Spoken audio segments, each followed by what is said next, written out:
লূত নবী আলাইহিস সালাম বলেন ভাই তোমরা কারা, আমার নাম ধরে কেন ডাকলে বলাও। হযরত জিবরিল ডাক দিয়ে বলে নবী লূত আলাইহিস সালাম আমি পৃথিবীর কোনো সাধারণ বাচ্চা মানুষ নয়। বলে কেউ?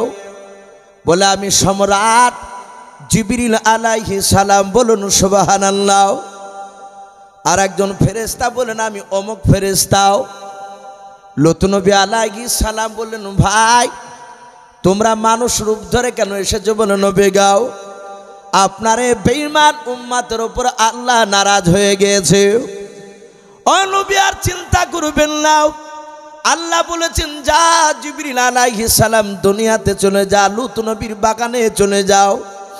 লূত নবী তোদেরকে নিয়ে বাড়িতে যাবার পর্যন্ত তিনবার যদি তার জবান দিয়ে যদি তার দেশের খারাপের কথা যদি উচ্চারণ করে বের করে দেয় তাহলে তার দেশের উম্মাদকে ধ্বংস করা ফরজ হয়ে যাবে, আর বাঁচাতে কেউ পারবে না, আমি ধ্বংস করে দিব আল্লাহ। তাই আপনার জবান দিয়ে তিনবার বেরিয়ে গিয়েছে নবী, আর আপনার উম্মাদকে কেউ বাঁচাতে পারবে না, আল্লাহ ধ্বংস করার অর্ডার দিয়েছেন আমাকে। কিন্তু নবী একটা রাস্তা আছে। বলে কি রাস্তা? ও নবী লূত আলাইহিস সালাম আপনার বিটিগুলো ইমানদার? বলে হ্যাঁ। ও আল্লাহর নবী লূত নবী আপনি চিৎকার করে আপনার উম্মাত যারা আছে যারা আপনাকে মানে, আপনাকে নবী বলে মানে, আল্লাহকে মানে, বলে একেবারে খুবই কম উম্মাতি। বলে যান আপনার উম্মাতিকে নিয়ে এখনই বাড়ির পেছন দিয়ে দরজা রয়েছে, পেছনকার দরজা দিয়ে বেরিয়ে চলে যান, এ লোকেরা কেউ জানতে পারবে না। ওগো আমার লূত নবী আপনি চলে যাবেন, আপনার উম্মাতিদেরকে বলে দেবেন তারা সকাল পর্যন্ত তারা দৌড়ে চলে যাবে, যত পেছন দিকে শব্দ হোক না কেন, আওয়াজ হোক না কেন, আপনি এমনকি আপনার উম্মাতি পর্যন্ত যারা আপনাকে মানে তারা যেন পেছন ঘুরে যেন একটিবারও যেন না তাকা। শারীকা লাহু লা জিদ্দা লাহু ওয়া লা নিদ্দা লাহু ওয়া লা মিসলা লাহু ওয়া নাশহাদু আন্না সাইয়্যিদানা ওয়া সানাদানা ওয়া হাবিবানা ওয়া হাবিবা রাব্বিনা وحبيب ربنا وطبيبنا وطبيب قلوبنا ومولانا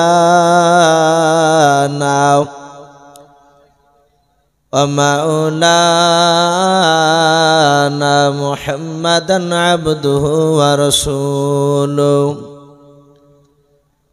أعوذ بالله من الشيطان الرجيم. بسم الله الرحمن الرحيم. وما أرسلناك إلا رحمة للعالمين. وقال الله تبارك وتعالى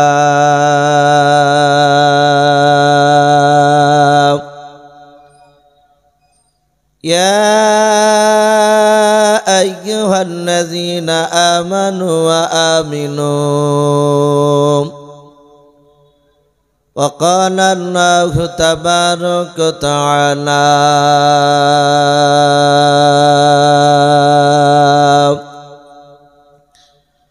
وعن أبي هريرة قال النبي صلى الله تعالى عليه وسلم إن الله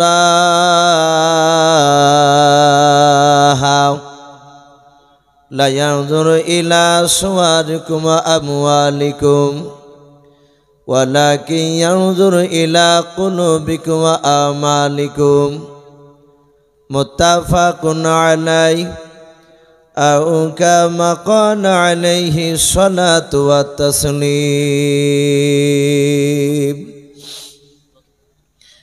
وعن أبي حذيفة قال النبي সাল্লাল্লাহু তাআলা আলাইহি ওয়াসাল্লাম আতরুকু সুন্নাতা লিহাবিবি লাহাউলাইল হুমাকাই আও কামা ক্বালা আলাইহি সালাতু ওয়াত তাসলিম ইন্নাল্লাহা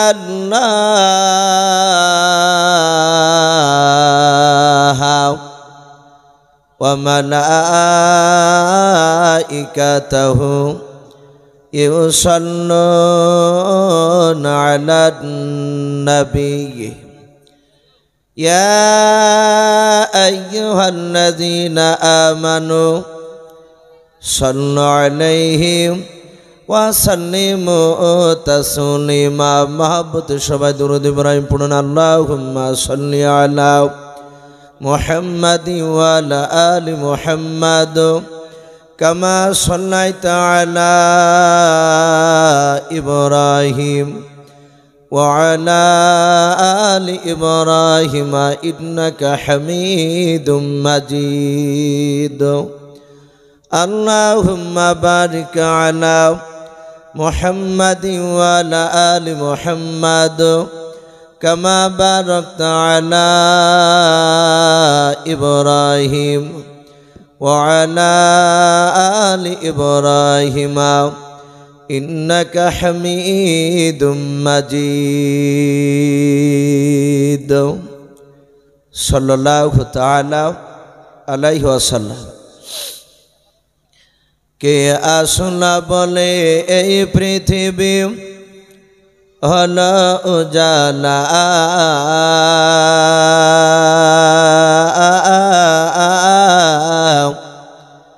কে গাইল এসে সাম্যের গানু শূন্য কাফেলা, কে আসলা বলে এই পৃথিবী হলো উজালা,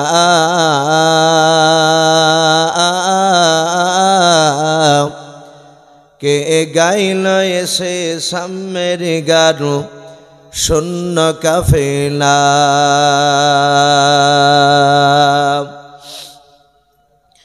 ও হাশমে মাকি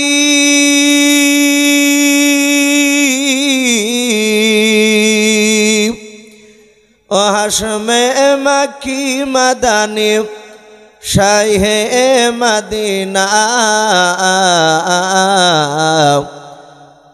নূরে নবী নূরে নবী নূরে মদিনা, নূরে নবী নূরে নবী নূরে মদিনা।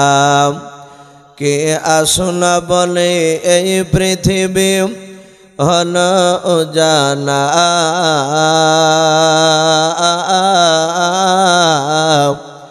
কে গাইল এসে সাম্যের গানু শূন্য কাফেলা।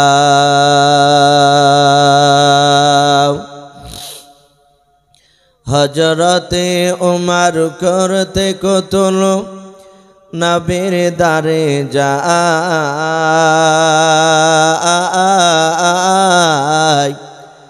আর নুরানি তার চেহারা দেখে উমর ফিদা হয়ে যায়। বলুন সুবহানাল্লাহ।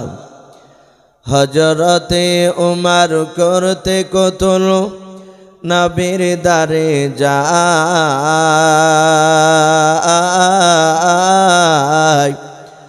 আর নুরানি তার চেহারা দেখে উমর ফিদা হয়ে যায়। যার মায়াবী চেহারা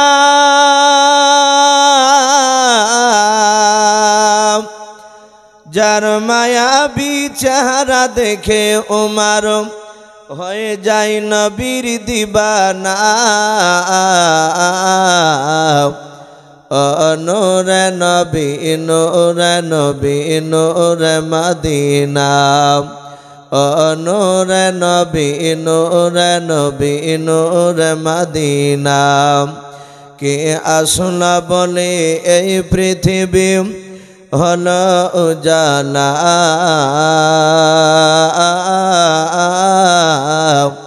কে গাইল এসে সাম্যের গারু শূন্য কাফেলা।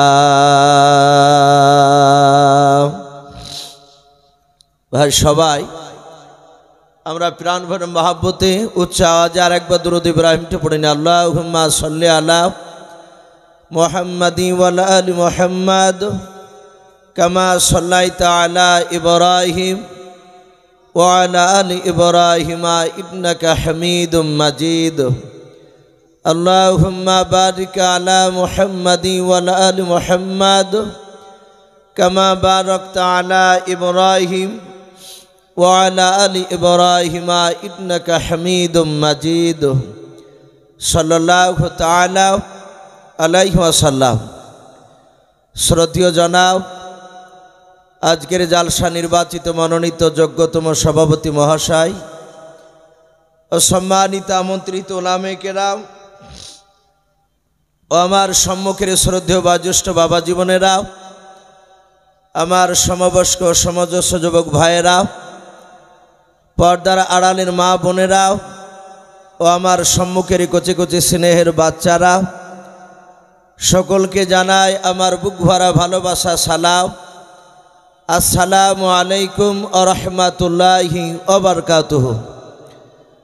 আলহামদুলিল্লাহ, সমস্ত প্রশংসা হামদ নাত সাধনা ভোজনা সে মহান রব্বুল আলামিনের জন্য, যে মহান রব্বুল আলামিন আমাদেরকে বড় ভালোবেসে রহম করে বিভিন্ন গুনার মজলিস থেকে বাছাই করে নিয়ে সে মহান রব্বুল আলামিন তার জিকরুল্লাহর মজলিসে, রহমতের মজলিসে আমাদেরকে নিয়ে এসে বসার তৌফিক দান করেছেন। তাই আমরা সকলে রব্বুল আলামিনের দরবারে শুকরিয়া স্বরূপ আদায় করে বলুন আলহামদুলিল্লাহ। ভাই উচ্চ আজ আর একবার বলুন আলহামদুলিল্লাহ। তারপরে পরে আপনার আমার নবী, যিনি ধর্মের গুরু, বিশ্ববরণ্য নেতা, নবিকুলের শিরোমণি পয়গম্বরে আযাব, যিনি সাইয়্যিদুল মুরসালিন ও খাতামান নবিয়্যিন, যিনি হাবিবে কিবরিয়া আশরাফুল আম্বিয়া, যিনি হায়াতুন নবী, জিন্দা নবী জনাবি মোহাম্মদ রাসূলুল্লাহ সাল্লাল্লাহু তাআলা আলাইহি ওয়াসাল্লামের উপরে অগণিত দুরূদ ও সালাম বর্ষিত হোক, অর্পিত হোক। সকল বলুন আল্লাহুম্মা আমিন। সম্মানিত ভাইরা, আমার বাবা জীবনেরা, আমি আপনাদের সম্মুখে কোরআনুল কারীম থেকে বেশ কয়েকটা এত টুকরা তেলাওয়াত করেছে। তারপরে পুরো বিশ্ব নবীজির পবিত্র জবান থেকে মাত্র দুটো হাদিসের টুকরা পাঠ করেছি। ইনশাআল্লাহ যথাসময়ের মধ্যে আমার বক্তব্য করব। ভাই যারা সাইডে দাঁড়িয়ে আছেন, অনেক যুবক ভাই বাপজি দাঁড়িয়ে আছে, আমি সকলকে অনুরোধ করব, আমি সামনেকার বাপজি ভাইদেরকে বলছি, ভাই হয়তো আদায় করার আগে মজলিস হয়তো ভরপুর হয়েছিল, কিন্তু এখন দেখছি অনেক জায়গা ফাঁকা হয়ে গেছে। আমরা সকলে জানি যত গভীর রাত্রি হয়, বিশ্বনবী বলেছেন তার রহমতের দরজাগুলো আল্লাহর খুলে যায়। বলুন আলহামদুলিল্লাহ। ভাই আমরা একটু সামনের দিকে তাকিয়ে শেষ আমরা এই গভীর রাত্রিবেলা বিশ্বনবীর একটা সুন্নাতকে বাপজি আমরা জিন্দা করব। আমরা সামনে মানুষ একটা বসে থাকার মতো ফাঁকা জায়গা, বাপজি ভাই আমি অনুরোধ করব, আমরা কেউ ফাঁকা রাখবো না ইনশাআল্লাহ। একটু এগিয়ে আসি বাপ, একটু সামনের দিকে দেখে আমরা একটু এগিয়ে আসি। আর যেসব ভাইয়েরা একটু সাইডে দাঁড়িয়ে আছো যুবক ভাই, আমি তোমাদেরকে অনুরোধ করছি, ভাই ওইভাবে দাঁড়িয়ে না থেকে একটু সামনের দিকে এসে আমরা বসে যাই। মাশাআল্লাহ ভাই একটু এগিয়ে আসি। ওই দেখেন কিছু ভাই উঠেছেন, অনেক বাপজিরা তাকাচ্ছেন। ভাই আমি আপনাদেরকে অনুরোধ করব, যদি নবীর মহব্বতে, যদি রসুলকে ভালোবাসে তাহলে আসুন। আর নবীকে যদি মহব্বত না করে তাহলে আপনারা যদি না আসেন তাহলে বাপজি আমার কিছু করার নেই। আমি প্রতিটা বাপজি ভাইদেরকে বলবো একটু এগিয়ে আসি। নবীর মহব্বতে রসুলুল্লাহর একটা সুন্নাতকে জিন্দা করবে ইনশাআল্লাহ। নবী বলেছেন এমন একটা সময় আসবে যে সময় আমার উম্মাতিরা তারা একটা সুন্নাতকে যদি জিন্দা করে, নবীজি বলেছেন তাদের আমলনামায় 100টা শহীদের সব লিখে দেওয়া হবে। বলুন আলহামদুলিল্লাহ। ভাই একটু এগিয়ে আসে, ওই পেছনকার বাপজি ভাই, আমি আপনাদেরকে বলছি ভাই, আমি বারবার আপনাদেরকে ডাকবো না, আমি একবারই ডাকছি। আমি ওয়াজ শুরু করে দিলে আর আপনাদেরকে সামনে এগিয়ে আসুন এই কথা বলবো না, শোনা একটু এগিয়ে আসি। আমার পরে যে বক্তা আজকে জালসা, যিনি প্রধান বক্তা, আলহামদুলিল্লাহ উনি সময় মোতাবেক এসে হাজির হয়ে যাবে। এসে যেন দেখে যে মুর্শিদাবাদের মানুষরা তারা কতটা নবীর আশিক দিবানা, নবীকে কতটা তারা মহাব্বত করে। ভাই লজ্জা করবো না, ভাই একটু এগিয়ে আসি। জানি না আল্লাহ দরবারে আজকে কুশাবাড়িয়া এই পবিত্র মাদ্রাসার মাহফিলে জালসা কবুল হয়েছেন কেনা আমি জানি না। আমরা দোয়া করব আল্লাহ যেন এই কুশাবাড়িয়া মাদ্রাসার পবিত্র জালসার মাহফিলকে আল্লাহ কবুল করুন। বলুন আল্লাহুম্মা আমিন। আল্লাহ যদি কবুলে জালসাটা করে না, আলহামদুলিল্লাহ জান্নাত যাওয়া এটা ভাবছে আমাদের জন্য যথেষ্ট হয়ে যাবে। এগিয়ে আসি ভাই। আমরা সকলেই জানি বিশ্ব নবী জনাবে মোহাম্মদ রসুল্লাহ, সকলে বলুন সাল্লাল্লাহু তাআলা আলাইহি ওয়াসাল্লাম। নবী আমার পবিত্র জবানে সাহাবাদের সামনে আলোচনা করেছিলেন। আমি আপনাদের এলাকায় বহুবার ভাবছি এই কথাটা, হাদিসটা আমি বলেছি। নবীজি পবিত্র জবানে বলেছেন মান আহাব্বা সুন্নাতি, রসুল বললেন যারা আমার সুন্নাতকে ভালোবাসলো, ফাকাদ আহাব্বানি, তারা আমাকেই ভালোবাসলো। বলুন আলহামদুলিল্লাহ। নবীজি আরো বললেন যারা আমার সুন্নাতকে ভালোবাসলো তারা আমাকেই ভালোবাসলো। ওমান আহাব্বানি কানা মাইফিল জান্নাহ, আর যারা বিশ্ব নবীর সুন্নাতকে ভালোবাসলো, আমার নবী বলছেন আমার সুন্নাতকে যারা ভালোবাসলো তারা আমার সঙ্গে জান্নাতে থাকবে। বলুন সুবহানাল্লাহ। এটা রাসূলুল্লাহর পবিত্র জবানের কথা। আপনারা আমরা দাবি করি যে রসুলকে ভালোবাসি, কিন্তু বাপজি নবীর সুন্নাতকে যদি না মানা যায় তাহলে জান্নাতে যাওয়া যাবে? একটু কথা বলুন। জান্নাতে যাওয়া যাবে না। সাহাবায়ে কেরাম রাদিয়াল্লাহু তাআলা আনহুম আজমান গনেরা, হাদিসে এসেছে ওয়া সামি'না ওয়া আতা'না, নবীজির কথা শোনার সাথে সাথে সাহাবায়ে কেরামরা আমল করার জন্য তৈরি হয়ে যেতেন। বলুন আলহামদুলিল্লাহ। তারা নবীজির সুন্নাতকে এত মানতেন, আমার বিশ্ব নবী জনাবে মোহাম্মদ রসুল্লাহ সাল্লাম যেই কথাটা বলতেন সাহাবারা সাথে হাতে মেনে নিতেন। হাদিসের কেতাবে পাওয়া যায় মহান রব্বুল আলামিন জিবরিল আলাইহিস সালামের মারফতে রসুলুল্লাহকে বললেন, হে রসুল, তুমি গিয়ে আমার বিশ্ব নবীকে গিয়ে বলো গাও, আমার নবী যেন তার সাহাবাদের সামনে, তার সাথী ভাইদের সামনে যেন আলোচনা করে যে আমার রসুল যখন সাহাবাদের সামনে কথা বলবে তখন আমার বিশ্ব নবীর গলার আওয়াজে চেয়ে যেন আমার কোনো বান্দার গলার আওয়াজটা যেন উঁচু না হয়। শুধু এতটুকু কথা জিবরিল আলাইহিস সালামকে বিশ্ব নবীজির কাছে মহান রব্বুল আলামিন বলার জন্য পাঠালেন। মসজিদে নববীতে বিশ্ব নবী আমার হাজার হাজার সাহাবায়ে কেরামরা রসুলের কথা শোনার জন্য দাঁড়িয়ে থাকতেন। আমার বিশ্ব নবী শুধু এতটুকু কথা বলেন, গো সাহাবায়ে কেরাম, আল্লাহ আমাকে জিবরিলের মারফতে জানিয়ে দিয়েছে আমি যখন তোমাদের সামনে কথা বলবো তোমরা যেন আমার গলার আওয়াজের চেয়ে যেন তোমাদের গলার আওয়াজটা উঁচু যেন না হয়। শুধু এতটুকু কথা বললে সাহাবায়ে কেরাম বাপজি রাসূলুল্লাহর কথা শুনে বাড়ি চলে গেলে। হাদিস শরীফে পাওয়া যায় বিশ্ব নবীজির বাপজি একজন সাহাবা, যিনার নাম বেশিরভাগ সাহাবায়ে কেরাম লিখেছেন হযরত উরাইকা রাদিয়াল্লাহু তাআলা আনহু বলে বাপজি সে সাহাবাটার নাম ছিল। নবীজির সাহাবার নাম উরাইকা।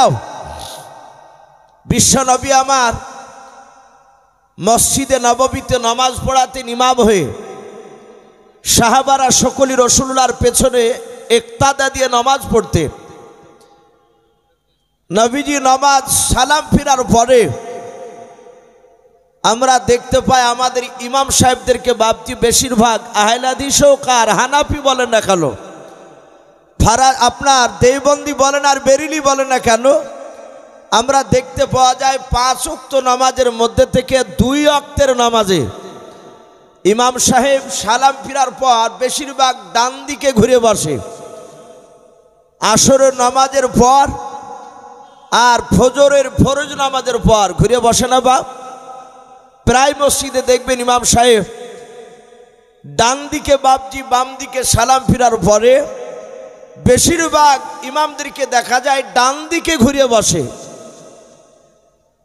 কোন কোন ইমাম কোন সময় যদি বাম সাইডে যদি ঘুরে বসে তো অনেক মুসল্লিয়া বা ফতোয়া দেয়, এ হুজুর এটা ভুল হলো না, ডান দিকে বসা হয় আর আপনি আজকে ঘুরে বাম দিকে কেন বসলে?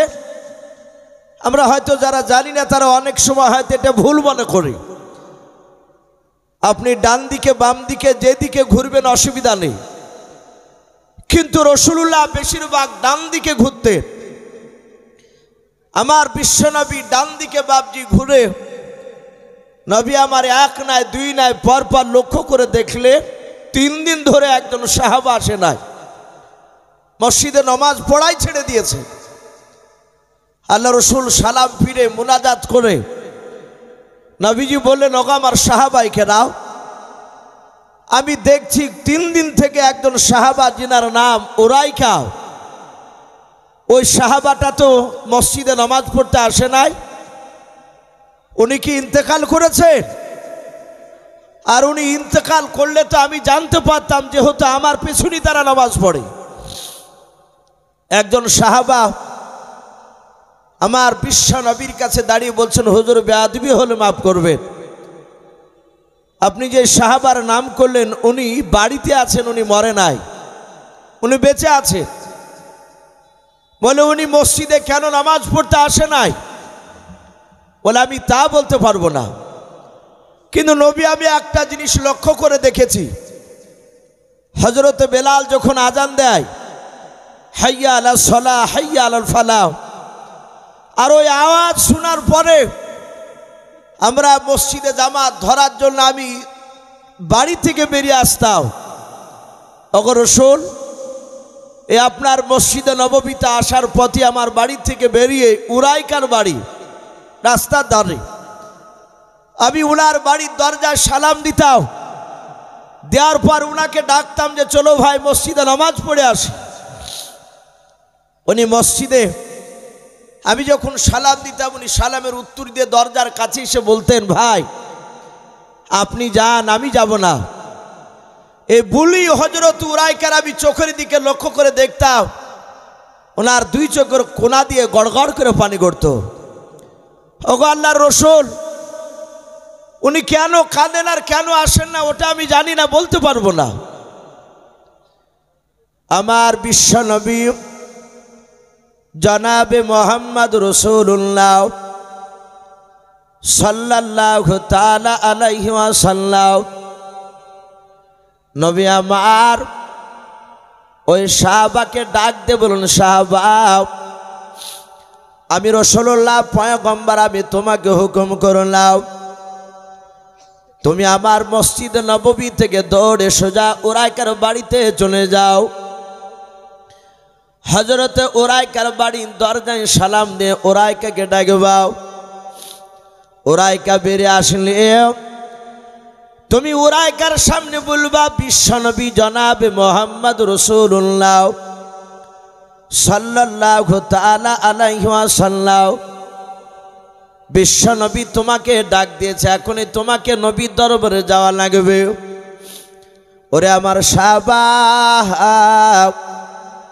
উরাইকা আমার নাম শুনে আর বসে থাকতে পারবে না। আল্লাহ রাসূলের কথা শুনে বাবা মসজিদে নববী থেকে সোজা দৌড়ে গিয়ে হযরত উরাইকা রাদিয়াল্লাহু তাআলা আনহুর বাড়ির দরজায় গিয়ে সালাম দিয়ে দিলেন, আসসালামু আলাইকুম ওয়া রাহমাতুল্লাহি ওয়া বারাকাতুহু। উরাইকা, আমার নাম শুনে আর বসে থাকতে পারবে না। আল্লাহ রসুল এই কথা শুনে বাবা মসজিদে নববী থেকে সোজা দৌড়ে গিয়ে হযরত উরাইকা রাদিয়াল্লাহু তাআলা আনহুর বাড়ির দরজায় গিয়ে সালাম দিয়ে দিলেন, আসসালামু আলাইকুম ওয়া রাহমাতুল্লাহি ওয়া বারাকাতুহু। ভেতর থেকে সালামের উত্তর দেওয়ার পর দরজাখানা খুলে বললেন, কে ভাই? সাহাবা ডাক দিয়ে বলেন, ভাই আমি বিশ্বনবীর সাহাবা। বলে, কেন তুমি আমার কাছে এসেছো মালাও? বলে, সারা পৃথিবীর দরদি নবী জনাবে মোহাম্মদ রাসূলুল্লাহ সাল্লাল্লাহু তাআলা আলাইহি ওয়াসাল্লাম নবী তোমাকে এখনই ডাক দিয়েছে। ওরাইকা সালমান নয় বাবা সাহাবার কাছে বলেন, ভাই বলো আমার নবীজি কোথায় ডাক দিয়েছে, কোথায় নবী আছে বলাও। সাহাবা ডাক দিয়ে বলেন, মসজিদ নববীতে বসে আছে। আমি মসজিদ নববী থেকে আমি এক্ষুনি দৌড়ে চলে আসলাম তোমার দরবারে তোমাকে ডাকতে। ওরাইকা আর দাঁড়ালেন না, উনি সোজাসুজি বাপজি দৌড়াতে লাগলেন।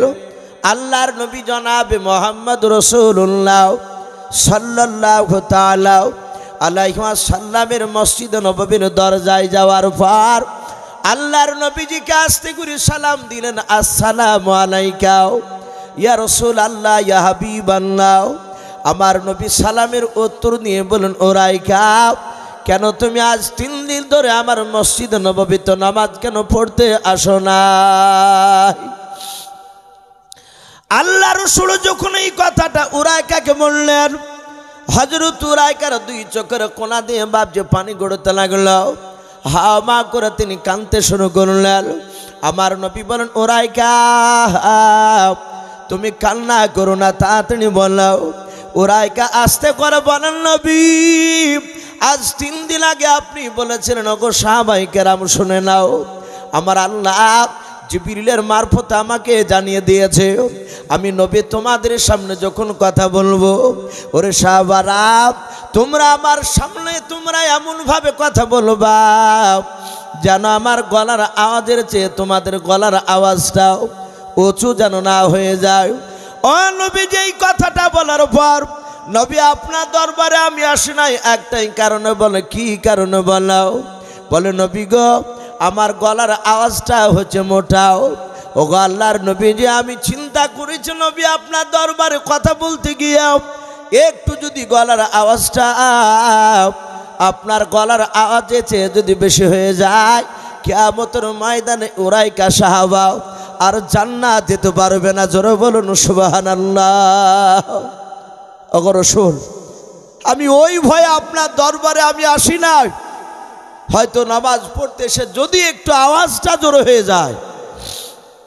ভাই একটু আমরা একটু সমীক্ষা করব, চিন্তা করব যে রসুলের সাহাবারা তাহলে রসুলকে কতটা মানতেন। শুধু গলার আওয়াজটা একটু উঁচু হবে বলে রসুলের কাছে বাপজি ভয়ে আসতেন না। আজ আমরা বাপজি অনেকেই শুনছি রসুলের সুন্নাতকে বাপজি মানি নাই। আমি আরেকবার অনুরোধ করব ভাই, কারণ আপনারা আমার দিনী ভাই, আমরা জানি না, আমরা হাদিসে বাপজি পড়েছি অনেক খোলাবার মুখে আপনারা শুনেছেন জাহান্নামের আগুন খুব ভয়ঙ্কর, খুবই কঠিন। সাহাবায়ে কেরাম দুনিয়ার বুকে বাপজি 10 জন ব্যক্তিকে, নারী আর পুরুষ, আমার বিশ্বনবী তাদের ব্যবহার দেখে আমার রাসূলুল্লাহ খুশি হয়ে তাদেরকে জান্নাতের খোঁজখবরি শুনিয়েছিলেন। বলুন আলহামদুলিল্লাহ। এ আমরা সকলেই জানি, জিনাদেরকে আশারায়ে মুবাশশারা বলা হয়। তারা 10 জন ব্যক্তি জান্নাতের খোঁজখবরি শুনেছিলেন। শোনার পরও তারা বাপজি জাহান্নামের আগুনকে দেখে তারা ভয়ে থরথর করে সারা জীবন কাঁদতে। হযরত উসমান গনি রাদিয়াল্লাহু তাআলা আনহু বিশ্বনবীর সাথে দাঁড়িয়ে আছে, একটা পাহাড়ে দাঁড়িয়ে আছে। মাকামে নওবাত বলে একটি কিতাব, ওই কিতাবটিতে ঘটনাটা এসেছে। হযরতে বিশ্বনবী আমার দাঁড়িয়ে, হযরতে উসমান গনি দাঁড়িয়ে, আর হযরতে আবু বকর সিদ্দিক রাদিয়াল্লাহু তাআলা আনহু উনিও দাঁড়িয়ে। হঠাৎ করে দেখলেন বিশ্বনবী পাহাড়টা দুলছে, যাকে আমরা হিলা বলি, যাহাতে হিলতে শুরু করেছে। আবু বকর সিদ্দিক বলছেন, ওগো আল্লাহর রাসূল হঠাৎ করে পাহাড়টা হিলছে গেল। আল্লাহর নবী পাহাড়টার দিকে লক্ষ্য করে নবীজি শুধু এতটুকু কথা বলেন, পাহাড়, এ পাহাড় থামিয়ে যাও। জানি সে পাহাড়ের ওপর কারা দাঁড়িয়ে আছে? সারা পৃথিবীর শ্রেষ্ঠ রাসূল আমি দাঁড়িয়ে আছি, আর আমার সাথে দুইজন আরো দামি সাহাবা দাঁড়িয়ে আছে। একজন দাঁড়িয়ে আছেন সিদ্দিকে আকবর, আর আরেকজন দাঁড়িয়ে আছে জুন্নুরাইন, যাকে দুই নূরের অধিকারী বলা হতো। বলুন সুবহানাল্লাহ। উসমান গনিকে, আমার বিশ্বনবীর দুই কলিজার টুকরার বিটির সাথে হযরত উসমান গনি রাদিয়াল্লাহু তাআলা আনহুর বিয়ে হয়েছিল। যাহাতে এই কথা বলেন, আর সাথে হাতে বাপজি পাহাড়টা থেমে গেল। মুফাসসিরিনে কেরাম লিখেছেন, সাহাবারা এত মর্যাদাপূর্ণ, এত দামি ছিলেন, তারপর উসমান গনি বাপজি অঝর নয়ন কবরে পাহা দিয়ে যেতেন আর কাঁদতেন। আবু বকর জঙ্গল দিয়ে যেতেন আর বলতেন, ওগো আল্লাহ, আমাকে তুমি মানুষ না বানিয়ে যদি তুমি আমাকে জঙ্গলের যদি একটা গাছ বানাতে, লোক কেটে গাছটাকে আগুন দিয়ে পুড়িয়ে দিত, ঝামেলা মিটিয়ে দিত। জানতো আবু বকর যে গাছ গুছালির হিসাব নেওয়া হবে না। বলুন আলহামদুলিল্লাহ। আবু বকর কাঁদতেন যে আল্লাহ, আমার হিসাব যদি নাও, আমি আবু বকর জানি না কিয়ামতের ময়দানে হিসাব দিতে পারবো কিনা। অথচ বাপজি তারা জান্নাতি, এত বড় দামি সাহাবা হওয়ার পরও তারা বাপজি কাঁদতেন। আর আজ বাপজি আমরা 5 ওয়াক্ত নামাজ তো পড়িনি। বহু মানুষ আছে, বহু মানুষ আছে বাপজি গরমে মুসল্লি মসজিদে বেশি ছিল। লক্ষ্য করে দেখবেন শীতের সময় মুসল্লি কমে গিয়েছে। অথচ আমরা দাবি করি যে রাসূলুল্লাহকে ভালোবাসি। ভাই, অনুরোধ করব, বিশ্বনবীর সুন্নাতকে বাপজি না মানলে জান্নাত পাওয়া যাবে না। আর নবীর সুন্নাতকে তখনই মানা যাবে যখনই আমি বিশ্বনবীজির বাপজি প্রতিটা সুন্নাতকে বাপজি জিন্দা করব, মানব। পা থেকে মাথা পর্যন্ত প্রতিটা জায়গায় নবীর সুন্নাতকে বাপজি জিন্দা দেখতে পাওয়া যাবে। সাহাবারা মেনেছিলেন, তাই বাপজি তারা দামি হয়ে গিয়েছিলেন। সাহাবাদের কথা অনেক শুনেছে। আমার বিশ্বনবী জনাবে মোহাম্মদ রাসূলুল্লাহ সাল্লাল্লাহু তাআলা আলাইহি ওয়াসাল্লাম, আমার এই বিশ্বনবী আমার সাহাবাদের সামনে জান্নাত জাহান্নামের কথা বাপজি শুনিয়েছিলেন। সাহাবারা শোনার সাথে সাথে আমার সাহাবাই কেরামরা তারা বাপজি আমল করেছিলেন। আর সাহাবারা নিজ চোখে দেখেছিলেন যে আমার বিশ্বনবী জাহান্নামের কথা বলার সাথে সাথে নবী আমার জাহান্নামের আগুনের জন্য আমার বিশ্বনবী কাঁদতেন। বলুন আলহামদুলিল্লাহ। এটা সাহাবারা নিজে চোখে বাপজি দেখেছিলেন। আমরা জাহান্নামের আগুন বললে বাপজি অতটা ভয় আমাদের আসে না। অনেক মানুষ দেখেছি বাপজি মুনাজাতে কাঁদে। মৌলানা সাহেব যখন মুনাজাত করে, কিছু মানুষ বাপজি দেখা যায় চোখ দিয়ে পানি ঝরে, আর কিছু মানুষ তাকে থেকে তার দিকে দেখে। আবার সকালবেলায় চায়ের দোকানে গিয়ে বাপজি টিটকারি মারে, এ সারা জীবন গুনাহ করে বেড়াচ্ছে, আর হুজুরের দোয়াতে কোন কাঁদন, কই আমাদের কাঁদন আসে না। বাপজি কাঁদন এমনি আসবে না যতক্ষণ পর্যন্ত আপনার জাহান্নামের আগুনের ভয় আপনার দিলে না ঢুকবে, আপনার কাঁদন আসবে না। মাইসা সিদ্দিকা রাদিয়াল্লাহু তাআলা আনহা বলে, আমরা সকলেই জানি যে বিশ্ব নবী সারা পৃথিবীর শ্রেষ্ঠ নবী। আচ্ছা একটু কথা বলেন, কোন নবীদের গুনাহ আছে? একটু কথা বলেন বাপ, একটু জোরে বলুন। পৃথিবীতে আদম নবী আলাইহিস সালাম থেকে নিয়ে যত নবী রাসূল আল্লাহ পাঠিয়েছে, হযরতে বিশ্বনবী মুহাম্মদ সাল্লাল্লাহু আলাইহি ওয়াসাল্লাম পর্যন্ত একটা নবী রাসূলেরও বাপজি জীবনে গুনাহ নাই আছে? তারা সবাই মাসুম। আমার মাইসা সিদ্দিকা বলেন, আমি নবীজিকে দেখেছি। আমার বিশ্বনবী যেদিন আমার বাড়িতে পালি পড়তো, আমার বিশ্বনবী সারা রাত বাপজি নফল নামাজ তাহাজ্জুদ নামাজে দাঁড়িয়ে থাকতে। আজ তো নফল নামাজ আমরা পড়ি না বললেই চলে। মসজিদে বাপজি এখন 3 রকমের মুসল্লি দেখতে পাওয়া যায়। প্রতিটা মসজিদে একটু লক্ষ্য করে দেখবেন, কিছু মনে করবেন না বাপ। যাহাতে এক শ্রেণী দেখা যায় ফরজ নামাজ হয়ে গেলি অমনি সোজা বাপজি আপনার বেরিয়ে অনেকে মুনাজাতও করে না। আপনি যে মোনাজাত করছেন আমি আপনাকে অন্যায় করছেন এ কথা আমি বলছি না, কিন্তু দেখা যাচ্ছে ফরজ নামাজের পর সোজা বেরিয়ে মসজিদ থেকে বেরিয়ে বাড়ির দিকে চলে যাচ্ছে, তার মানে সে সুন্নাতও পড়ে না। আবার আর এক শ্রেণীর লোককে দেখা যাচ্ছে সুন্নাত পড়ছে, তারপর আবার বেরিয়ে চলে যাচ্ছে, সে নফলও পড়ে না। আছে কি না একটু কথা বলে? এরকম অনেকেই আছে। বাপজি আমার সোনা লালেরা, আমার বিশ্ব নবী জনাবে মোহাম্মদ রাসূলুল্লাহ সাল্লাল্লাহু তাআলা আলাইহি ওয়াসাল্লামের বিবি আয়েশা রাসূলুল্লাহকে বলছেন, ওগো নবী, আমি আপনার মুখে শুনেছি আপনার ডান দিকের, বাম দিকের, সামনের, পেছন দিকের চারিদিকের গুনাহ মাফ। ওগো নবী, আপনি অত রাত্রি পর্যন্ত আপনি কেন কাঁদে? আয়েশা বলছেন, আমি রাসূলুল্লাহকে দেখলাম নবী যে আমার ঘরে এক কোণে বসে নামাজ পড়ছে, নবী সেজদায় পড়ে আল্লাহর কাছে কাঁদছেন আর ওগো বলছেন, ওগো আল্লাহ, ওগো মাওলা, জাহান্নামের আগুন আমি নবী রাসূল সহ্য করতে পারবো না, আমার উম্মাতরাও জাহান্নামের কঠিন আগুন সহ্য করতে পারবে না। বলুন আলহামদুলিল্লাহ। আমার বিশ্ব নবী কাঁদছে। বাপজি আমার সোনা লালেরা, আমাদের সেই রসুলকে বাপজি আমরা আজও চিনতে পারলাম না। আজ অনেকে আমরা রাসূলুল্লাহর বিরুদ্ধে অনেক রকমের কথা বলি। আপনার বিশ্ব নবী দুনিয়ার বুকে বাপজি 63 বছর বেঁচে ছিলেন, সকলেই আমরা জানি। এই নবী 63 বছরের মধ্যে নবী 23 বছর মানুষের দাঁড়ে দাঁড়ে মার খেয়ে খেয়ে কলমার দাঁত দিলে নবী এখনো কাঁদছেন মদিনায় রওজাতুল মানুওয়ারায়। বাপজি রাসূলুল্লাহ জিন্দা অবস্থায় শুধু কেঁদেছে, যখন মালিক কবরের আযাব, জাহান্নামের আযাব আমি আমার উম্মাত সহ্য করতে পারবো না, তুমি আমার উম্মাতদেরকে তুমি মাফ করে দিও। বলুন সুবহানাল্লাহ। নবী শুধু এইভাবে কাঁদতেন। হাদিস শরীফে পাওয়া যায়, আজ যেমন আপনার আমার মুখের দিকে চেয়ে আছে আমার বিশ্ব নবী রহমতের নবী আমার মসজিদে নববীতে বাপজি রাসূলুল্লাহর সাহাবাদেরকে নিয়ে কথা বলছিলেন।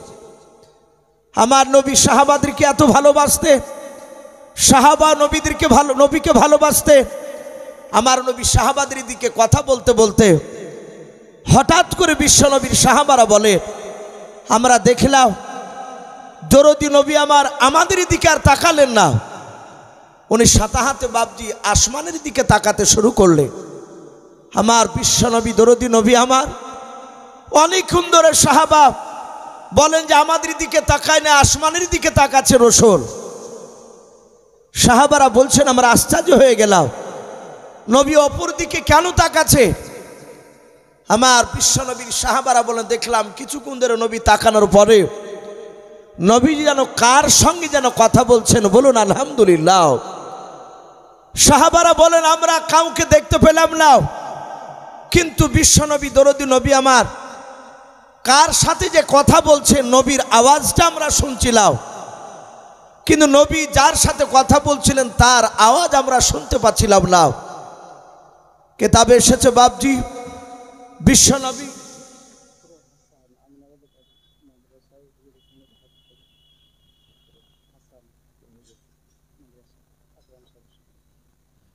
এই মাদ্রাসার ছাত্র হাসার, তুমি যেখানে থাকো মাদ্রাসায় হুজুরের সাথে একটু দেখা করো।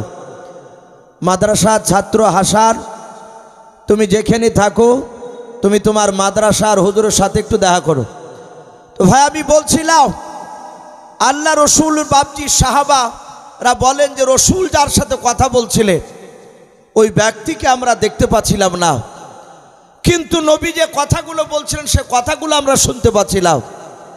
কিন্তু হাদিসের কিতাবে এসেছে নবী যার সাথে কথা বলছিলেন তিনি ছিলেন সম্রাট জিবরিল আলাইহিস সালাম। বলুন আলহামদুলিল্লাহ। এই জিবরিল ফেরেশতা, আচ্ছা একটু জোরে কথা বলুন, আমরা কেউ কি জিবরিলকে দেখেছি ভাই? আমরা জিবরিল কেন কোনো ফেরেশতাকে আমরা দেখতে পাইনি। আর আমাদের যা আমল, আমাদের মনে হয় না যে বাপজি কোনো ফেরেশতা আমাদের সাথে দেখা দেবে। কিন্তু হাদিসের কিতাবে পাওয়া যায় আপনার কোনো মানুষ যে ফেরেশতাকে দেখতে পাবে না তা নয়, আপনি দেখতে পারেন।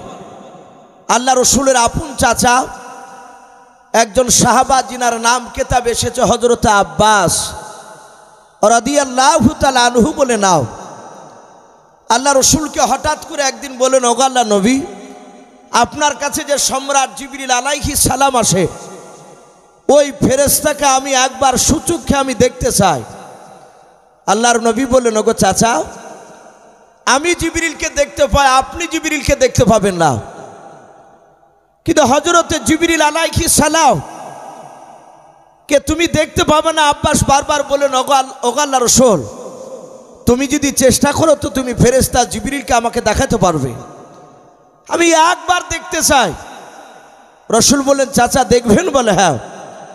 বলে আমি সময় মতো আপনাকে আমি একদিন দেখে দেব।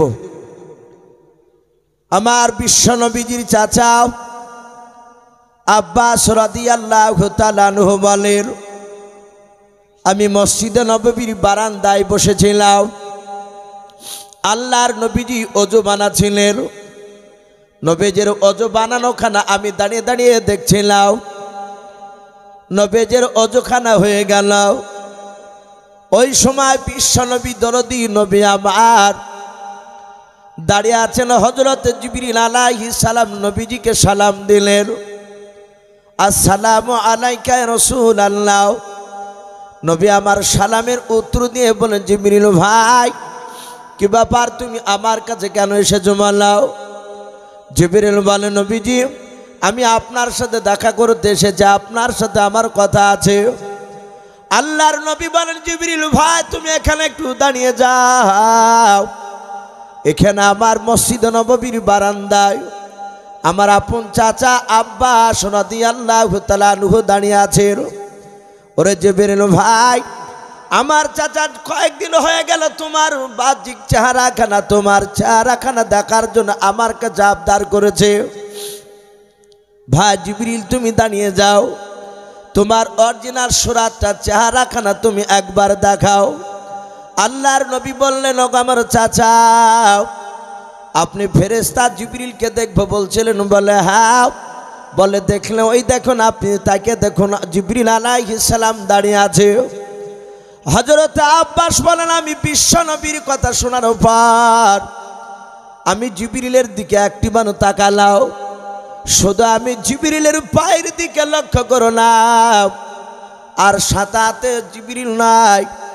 আব্বাস বলেন, আমি বেহুশ হয়ে পড়ে গেলাম। বলুন সুবহানাল্লাহ। সাথে হাতই অজ্ঞান।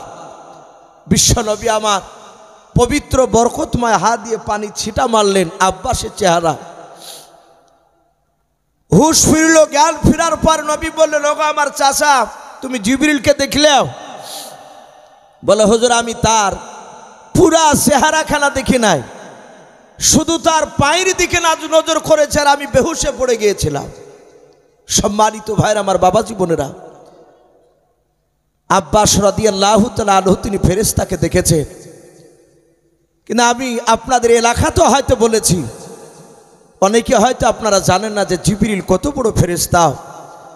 সাহাবারা নবীকে জিজ্ঞাসা করেছিলেন, নবী জিবরিলের কত বড় ফেরেশতা, সেটা বলতে গিয়ে বলেছিলেন, ওগো সাহাবায়ে দাও, জিবরিল এত বড় ফেরেশতা, গোটা পৃথিবীতে আসমানের নিচে যত জমিনে বাপজি পানি রয়েছে, যত পানি আছে, সব পানি তুলে যদি জিবরিলের মাথা চাঁদিতে ঢেলে দেওয়া যায়, পবিত্র রসুল পবিত্র জবানে বলেছে যে সারা পৃথিবীর পানি গড়তে গড়তে গড়তে গড়তে এই জিবরিলের থুতনি পর্যন্ত আস্তে আস্তে গোটা পৃথিবীর পানিগুলো সব শুকে যাবে। বলুন আলহামদুলিল্লাহ।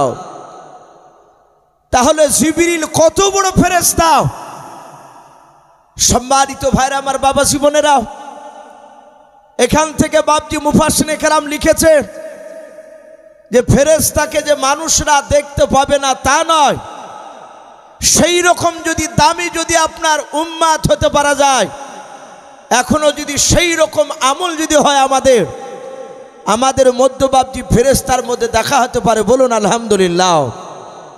বাপজি আমার সোনা লালেরাও, আমরা অনেকেই জানি যে চারটে বাপজি আপনার ইমামের নাম শুনতে পাই। একটু ভালো করে কান লাগাবেন। অনেকে বলে যে ভাই আমরা হানাফি, কেউ বলে আমরা শাফি, অনেকে বলে আমরা মালিকি, অনেকে বলে ইমাম আহমদ বিন হাম্বল।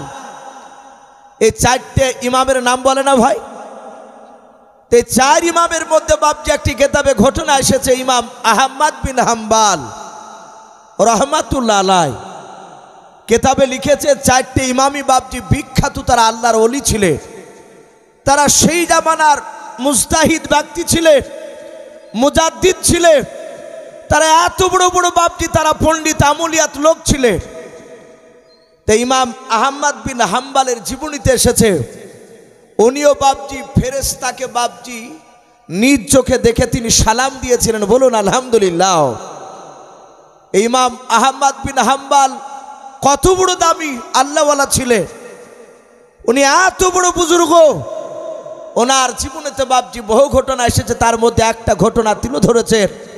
যিনি এত বড় বুজুর্গ, ওনার জীবনীতে পাওয়া যায় ইমাম আহমদ বিন হাম্বল উনি দিনের বেলায় বাপজি কলমার দাওয়াত দিতে শুরু করেছিলেন। তারা দিনের দাওয়াত দিতে বাপজি বেরিয়ে গিয়েছিলেন। বেনামাজি মানুষ কিভাবে তারা নামাজি হবে? ইমাম আহমদ বিন হাম্বল এই প্রচণ্ড শীতের সময় কিতাবে লিখছে, উনি যেতে যেতে যেতে যেতে বাপজি অনেক দূর চলে গিয়েছে, কলমার দাওয়াত দিয়ে বাড়ি ফিরছিলেন। বাড়ি ফেরার সময় দেখলেন অনেকটা বাপজি আপনার দূরে চলে গিয়েছে, সে বাড়ি পৌঁছানো সম্ভব নয়। সেদিনে আস্তে আস্তে বাপজি সূর্য পশ্চিম দিকে বাপজি ডুবে গেল। হযরত ইমাম আহমদ বিন হাম্বল যেখানে সূর্য ডুবলো রাস্তা আস্তে আস্তে ওখানে বাপজি তিনি যাই নামাজ পিছিয়ে তিনি নামাজ আদায় করলেন। মাগরিবের নামাজ পড়ে বাপজি সোজা রাস্তা দিয়ে হেঁটে যাচ্ছে। উনি মনে মনে চিন্তা করছেন, গো মালিক, আমি তো বাড়ি পৌঁছাতে পারবো না, অনেকটা দূর চলে গিয়েছি। ইমাম আহমদ বিন হাম্বল চিন্তা করেন, আমি রাস্তার মাঝে একটা কোনো বাড়ি যদি পাই, ঘর পেলে সে বাড়িতে গিয়ে আমি আশ্রয় নিব, আমি একটু থাকবো। ইমাম আহমদ বিন হাম্বলের জীবনীতে লিখছে উনি ওই মরুভূমির ময়দান দিয়ে যেতে যেতে বাপজি মাঠে দেখলেন রাস্তা ধারে একটা ছোট্ট একটা ঝুপড়ি ঘর। ইমাম আহমদ বিন হাম্বল ওই বাড়ির দরজার গুড়িতে গিয়ে উনি সালাম দিলেন, কারণ উনি জানেন বিশ্বনবী বলেছেন 5 ওয়াক্ত যদি আপনি নামাজ পড়েন আর কোনো বাড়িতে মুসলিমের বাড়িতে গিয়ে যদি আপনি সালাম না দেন, বিনা সালামে যদি আপনি বাড়িতে প্রবেশ করেন, ঢুকে যান, তাহলে হয়তো কিয়ামতের ময়দানে আপনি ওই বাড়িতে সালাম না দেওয়ার কারণে আল্লাহ হয়তো আপনাকে কিয়ামতের ময়দানে পাকড়া করবে, আপনি জান্নাত যেতে গিয়ে হয়তো আল্লাহ আটকে দিবে। আমাদের আমল আছে ভাই, একটা মানুষ বলতে পারবো যে আমার বাড়ি বলেন, আমার প্রতিবেশী বাড়ি বলেন, যার বাড়িতে যাই না কেন আমি বিনা সালামে তার বাড়িতে আমি প্রবেশ করি না, আছি বাপ? একটা মানুষ এরকম নাই। কিন্তু রাসূলুল্লাহর সাহাবা নয়, উনি একজন ওলি, নবীর উম্মত। ইমাম আহমদ বিন হাম্বল চিন্তা করেন সালাম না দিলে রাসূলের সুন্নাতকে জিন্দা করা যাবে না।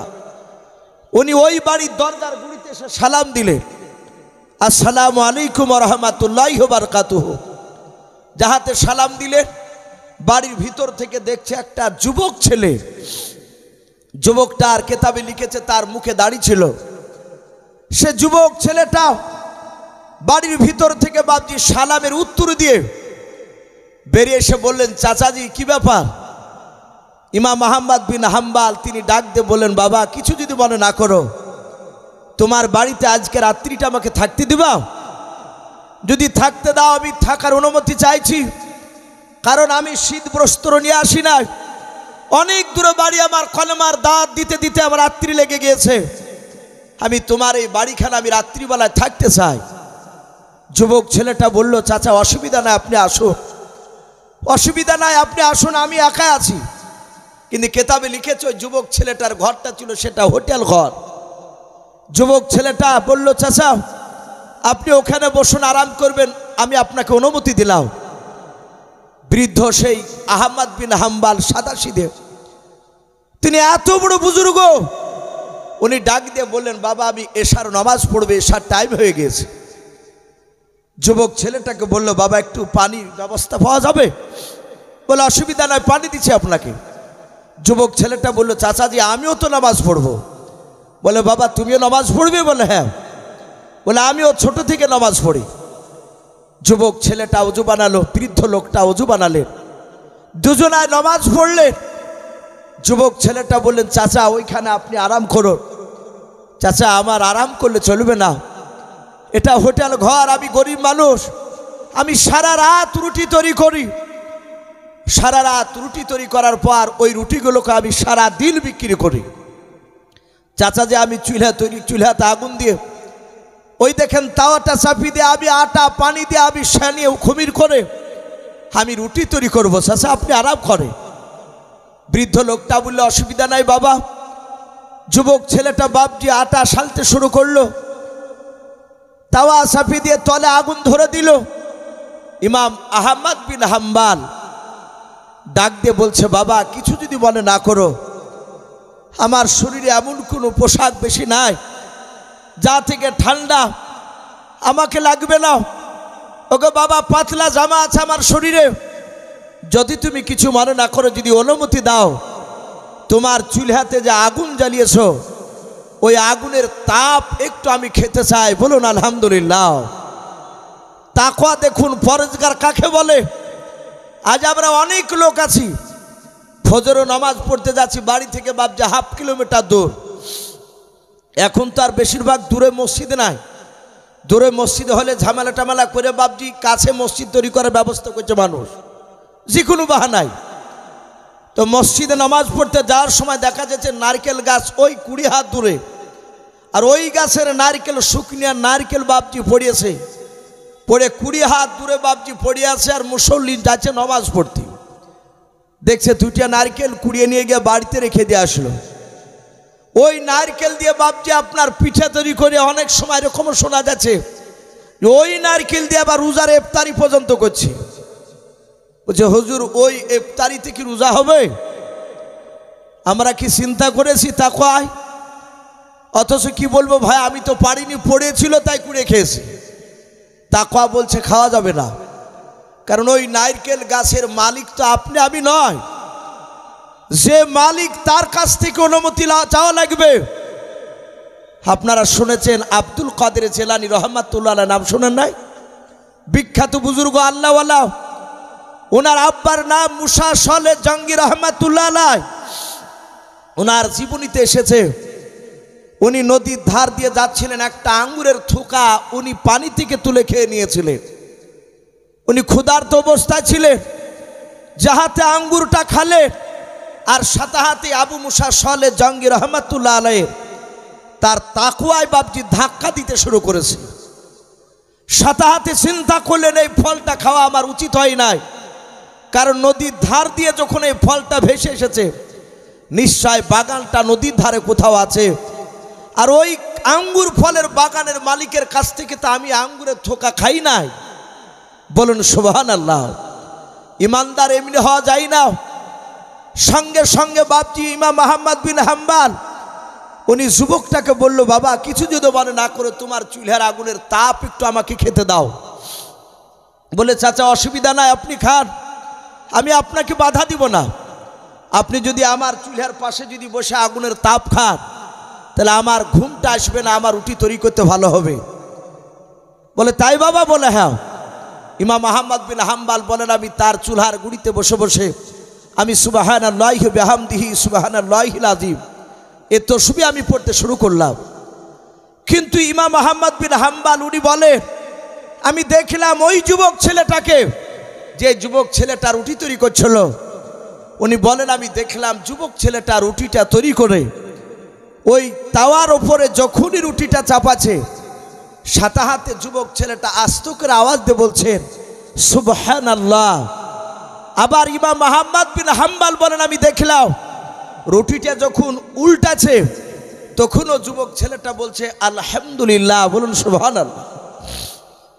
ইমানদার যারা ইমানদার হবে তারা রাস্তাঘাটে যেখানে যাক না কেন, গান তো দূরের কথা, একটা অশ্লীল ভাষা ব্যবহার করবে না।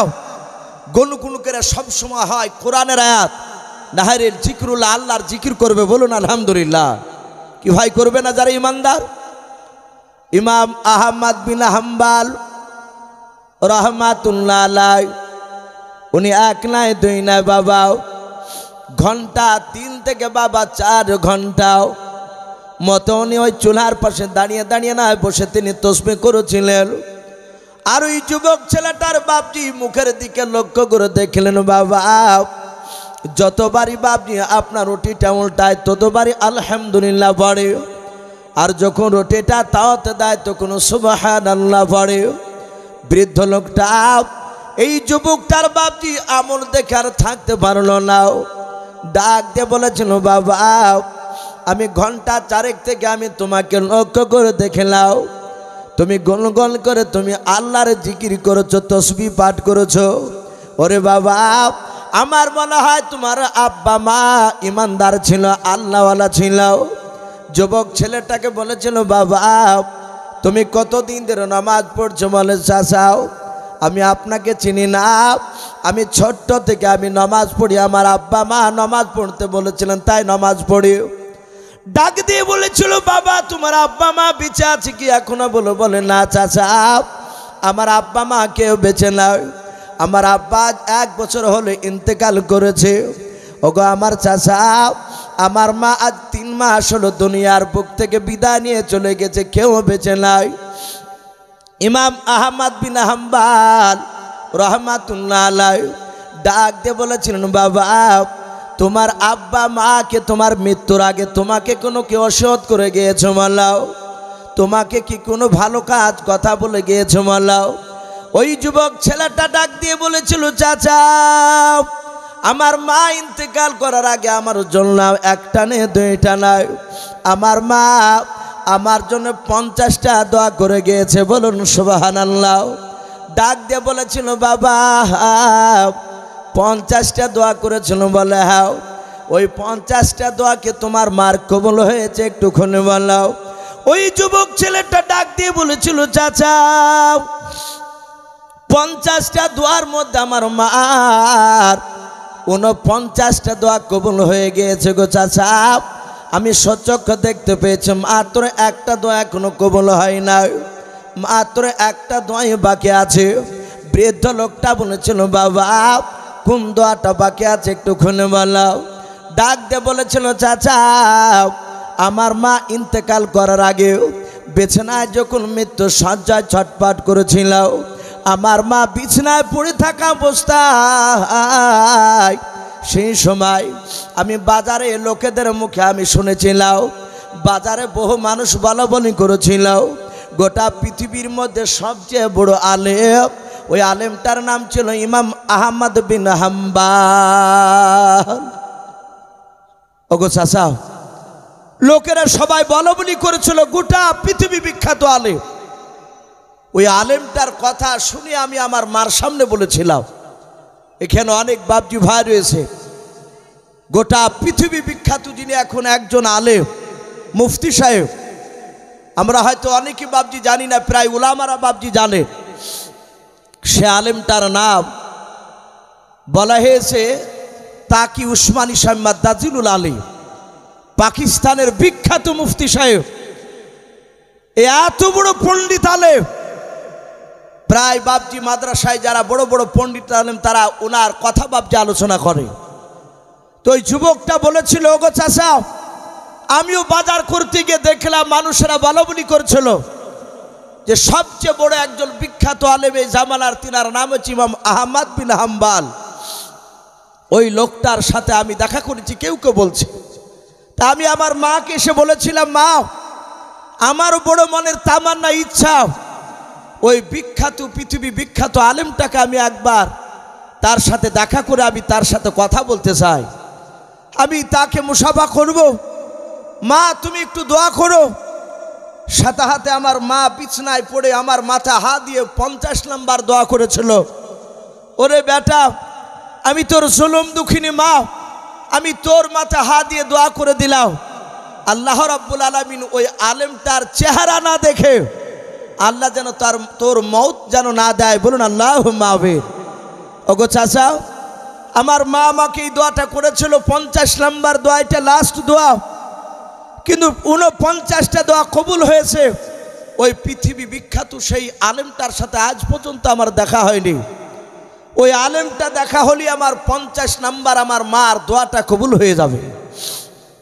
কিন্তু যুবকটা জানে না, কিন্তু কথা বলছে কার সাথে ভাই একটু জোরে বলে? সেই ইমাম আহমদ বিন হাম্বল। তিনি এত বড় বুজুর্গ, অথচ উনি জানতে পারছে না।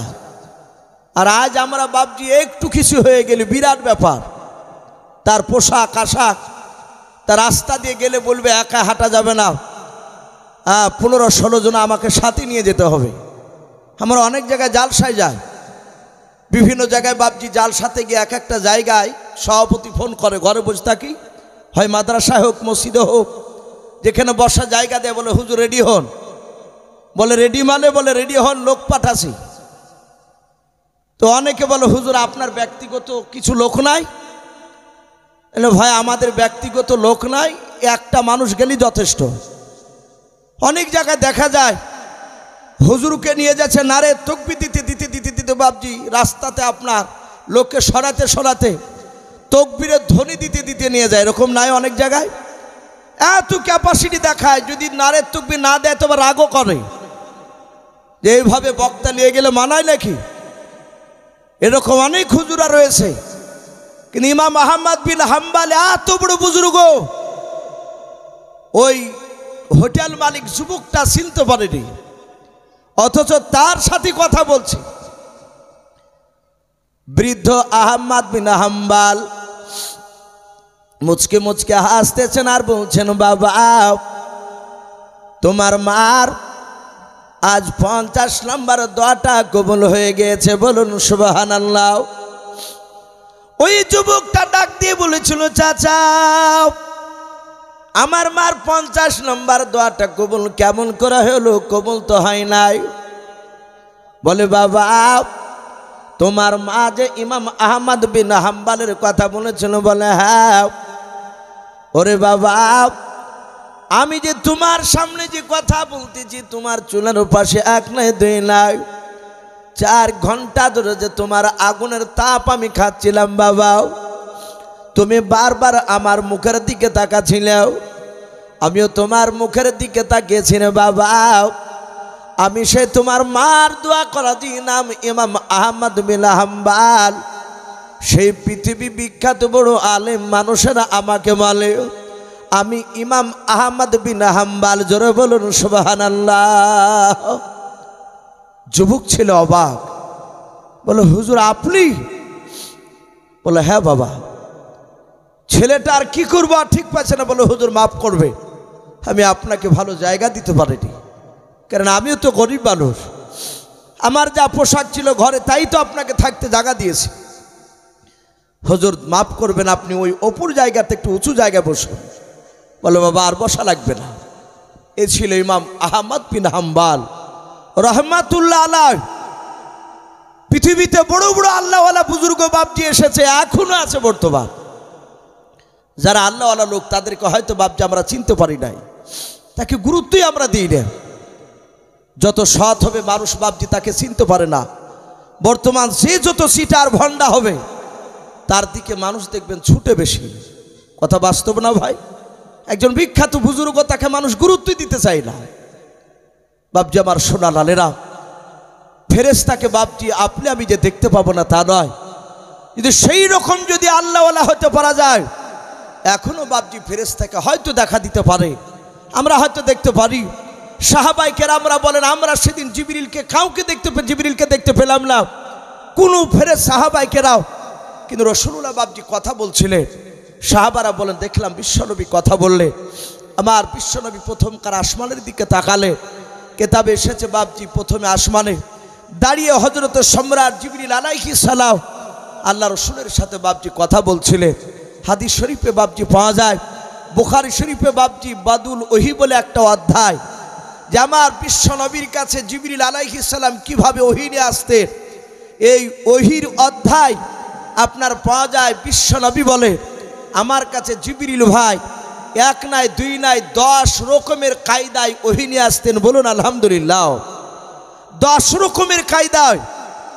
কোন সময় সাহাবা দাহিয়াতুল কালবির রূপ ধরে আসতেন, কোন সাহাবা আপনার কোন সময় মুসাফির হালাতে আসতেন, আবার কোনো সময় ঝুনঝুন করে শব্দ হতো, আমার নবী তাকে বুঝতে পারতেন যে জিবরিল আলাইহিস সালাম ওহী নিয়ে আসতে।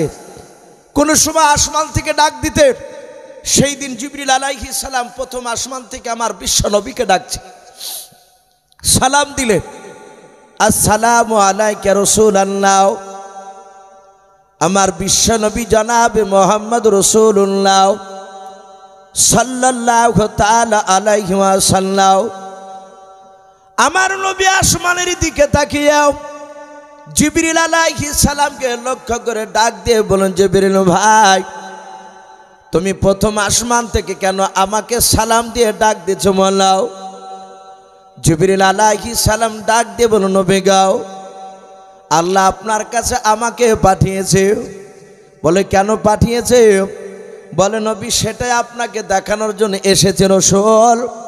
ওগো নবী, আপনি আমার ডান হাতখানা দেখতে পাচ্ছেন? বলে হ্যাঁ দেখতে পাচ্ছি। আল্লাহর নবীকে ডাক দিয়ে জিবরিল আমিন বলেন, হুজুর আপনি আমার ডান হাতের দিকে তাকান, কি দেখতে পাচ্ছেন বলার? আমার দরদি নবী মায়ের নবী জনাবে মুহাম্মদ রাসূলুল্লাহ সাল্লাল্লাহু তাআলা আলাইহি ওয়াসাল্লাম নবী আমার ডাক দিয়ে বলেন, জিবরিল ভাই, তোমার ডান হাতে আমি দেখতে পাচ্ছি কয়েকটা ঘরের দরজার ছবি দেখতে পাচ্ছি। আমি আল্লাহ রাসূলকে ডাক দিয়ে বলেন, জিবরিল নবী আপনি কটা দরজাটা আপনি গনে গনে বললেন। আমার বিশ্ব নবী দরদি নবী আমার ডাক দিয়ে বলেন, জিবরিল ভাই, আমি তোমার হাতের দিকে দরজাগুলো এক নাই দুই নাই আমি গনে গনে দেখলাম, তোমার দরজা হাতে এক নাই দুই নাই 7টা ঘরের দরজার ছবি দেওয়া আছে। আল্লাহর নবী ডাক দিয়ে বলেন, ওগো জিবরিল ভাই, ওই দরজাগুলো কেন আমাকে দেখাতে নিয়ে এসেছো বলাও। জিবরিল বলে, নবী গো আপনি তাড়াতাড়ি বলুন জান্নাতটা কটা? বলে জান্নাত হচ্ছে 8টাও। ওগো দরদ নবী জাহান্নাম কটা? বলে জাহান্নাম হচ্ছে 7টাও। জিবরিল ডাক দিয়ে বলেন, নবী ওই 7টা জাহান্নামের দরজা দেখেছেন? বলে হ্যাঁ। ওগো আল্লাহর নবী যে ওই এক এক করে 7টা জাহান্নামের দরজাও আপনার কাছে আল্লাহ দেখানোর জন্য আমাকে পাঠিয়ে দিয়েছে।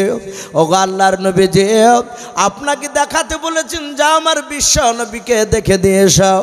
ওই প্রথম নবী আদম আলাইহিস সালাম থেকে নিয়েও শেষ নবী জনাবে মুহাম্মদ রাসূলুল্লাহ সাল্লাল্লাহু তাআলা আলাইহি ওয়াসাল্লাম পর্যন্ত যত নবী রাসূল আমি পাঠিয়েছি, যা জিবরিল ওই 7টা দরজা দিয়ে কোন কোন নবীর উম্মাত এক শ্রেণীর বেঈমান উম্মতি হবে তাদেরকে দরজা দিয়ে আমি ঢোকাবো, তুমি তাদের নামগুলো আমার রাসূলকে দেখে নিয়ে এসো।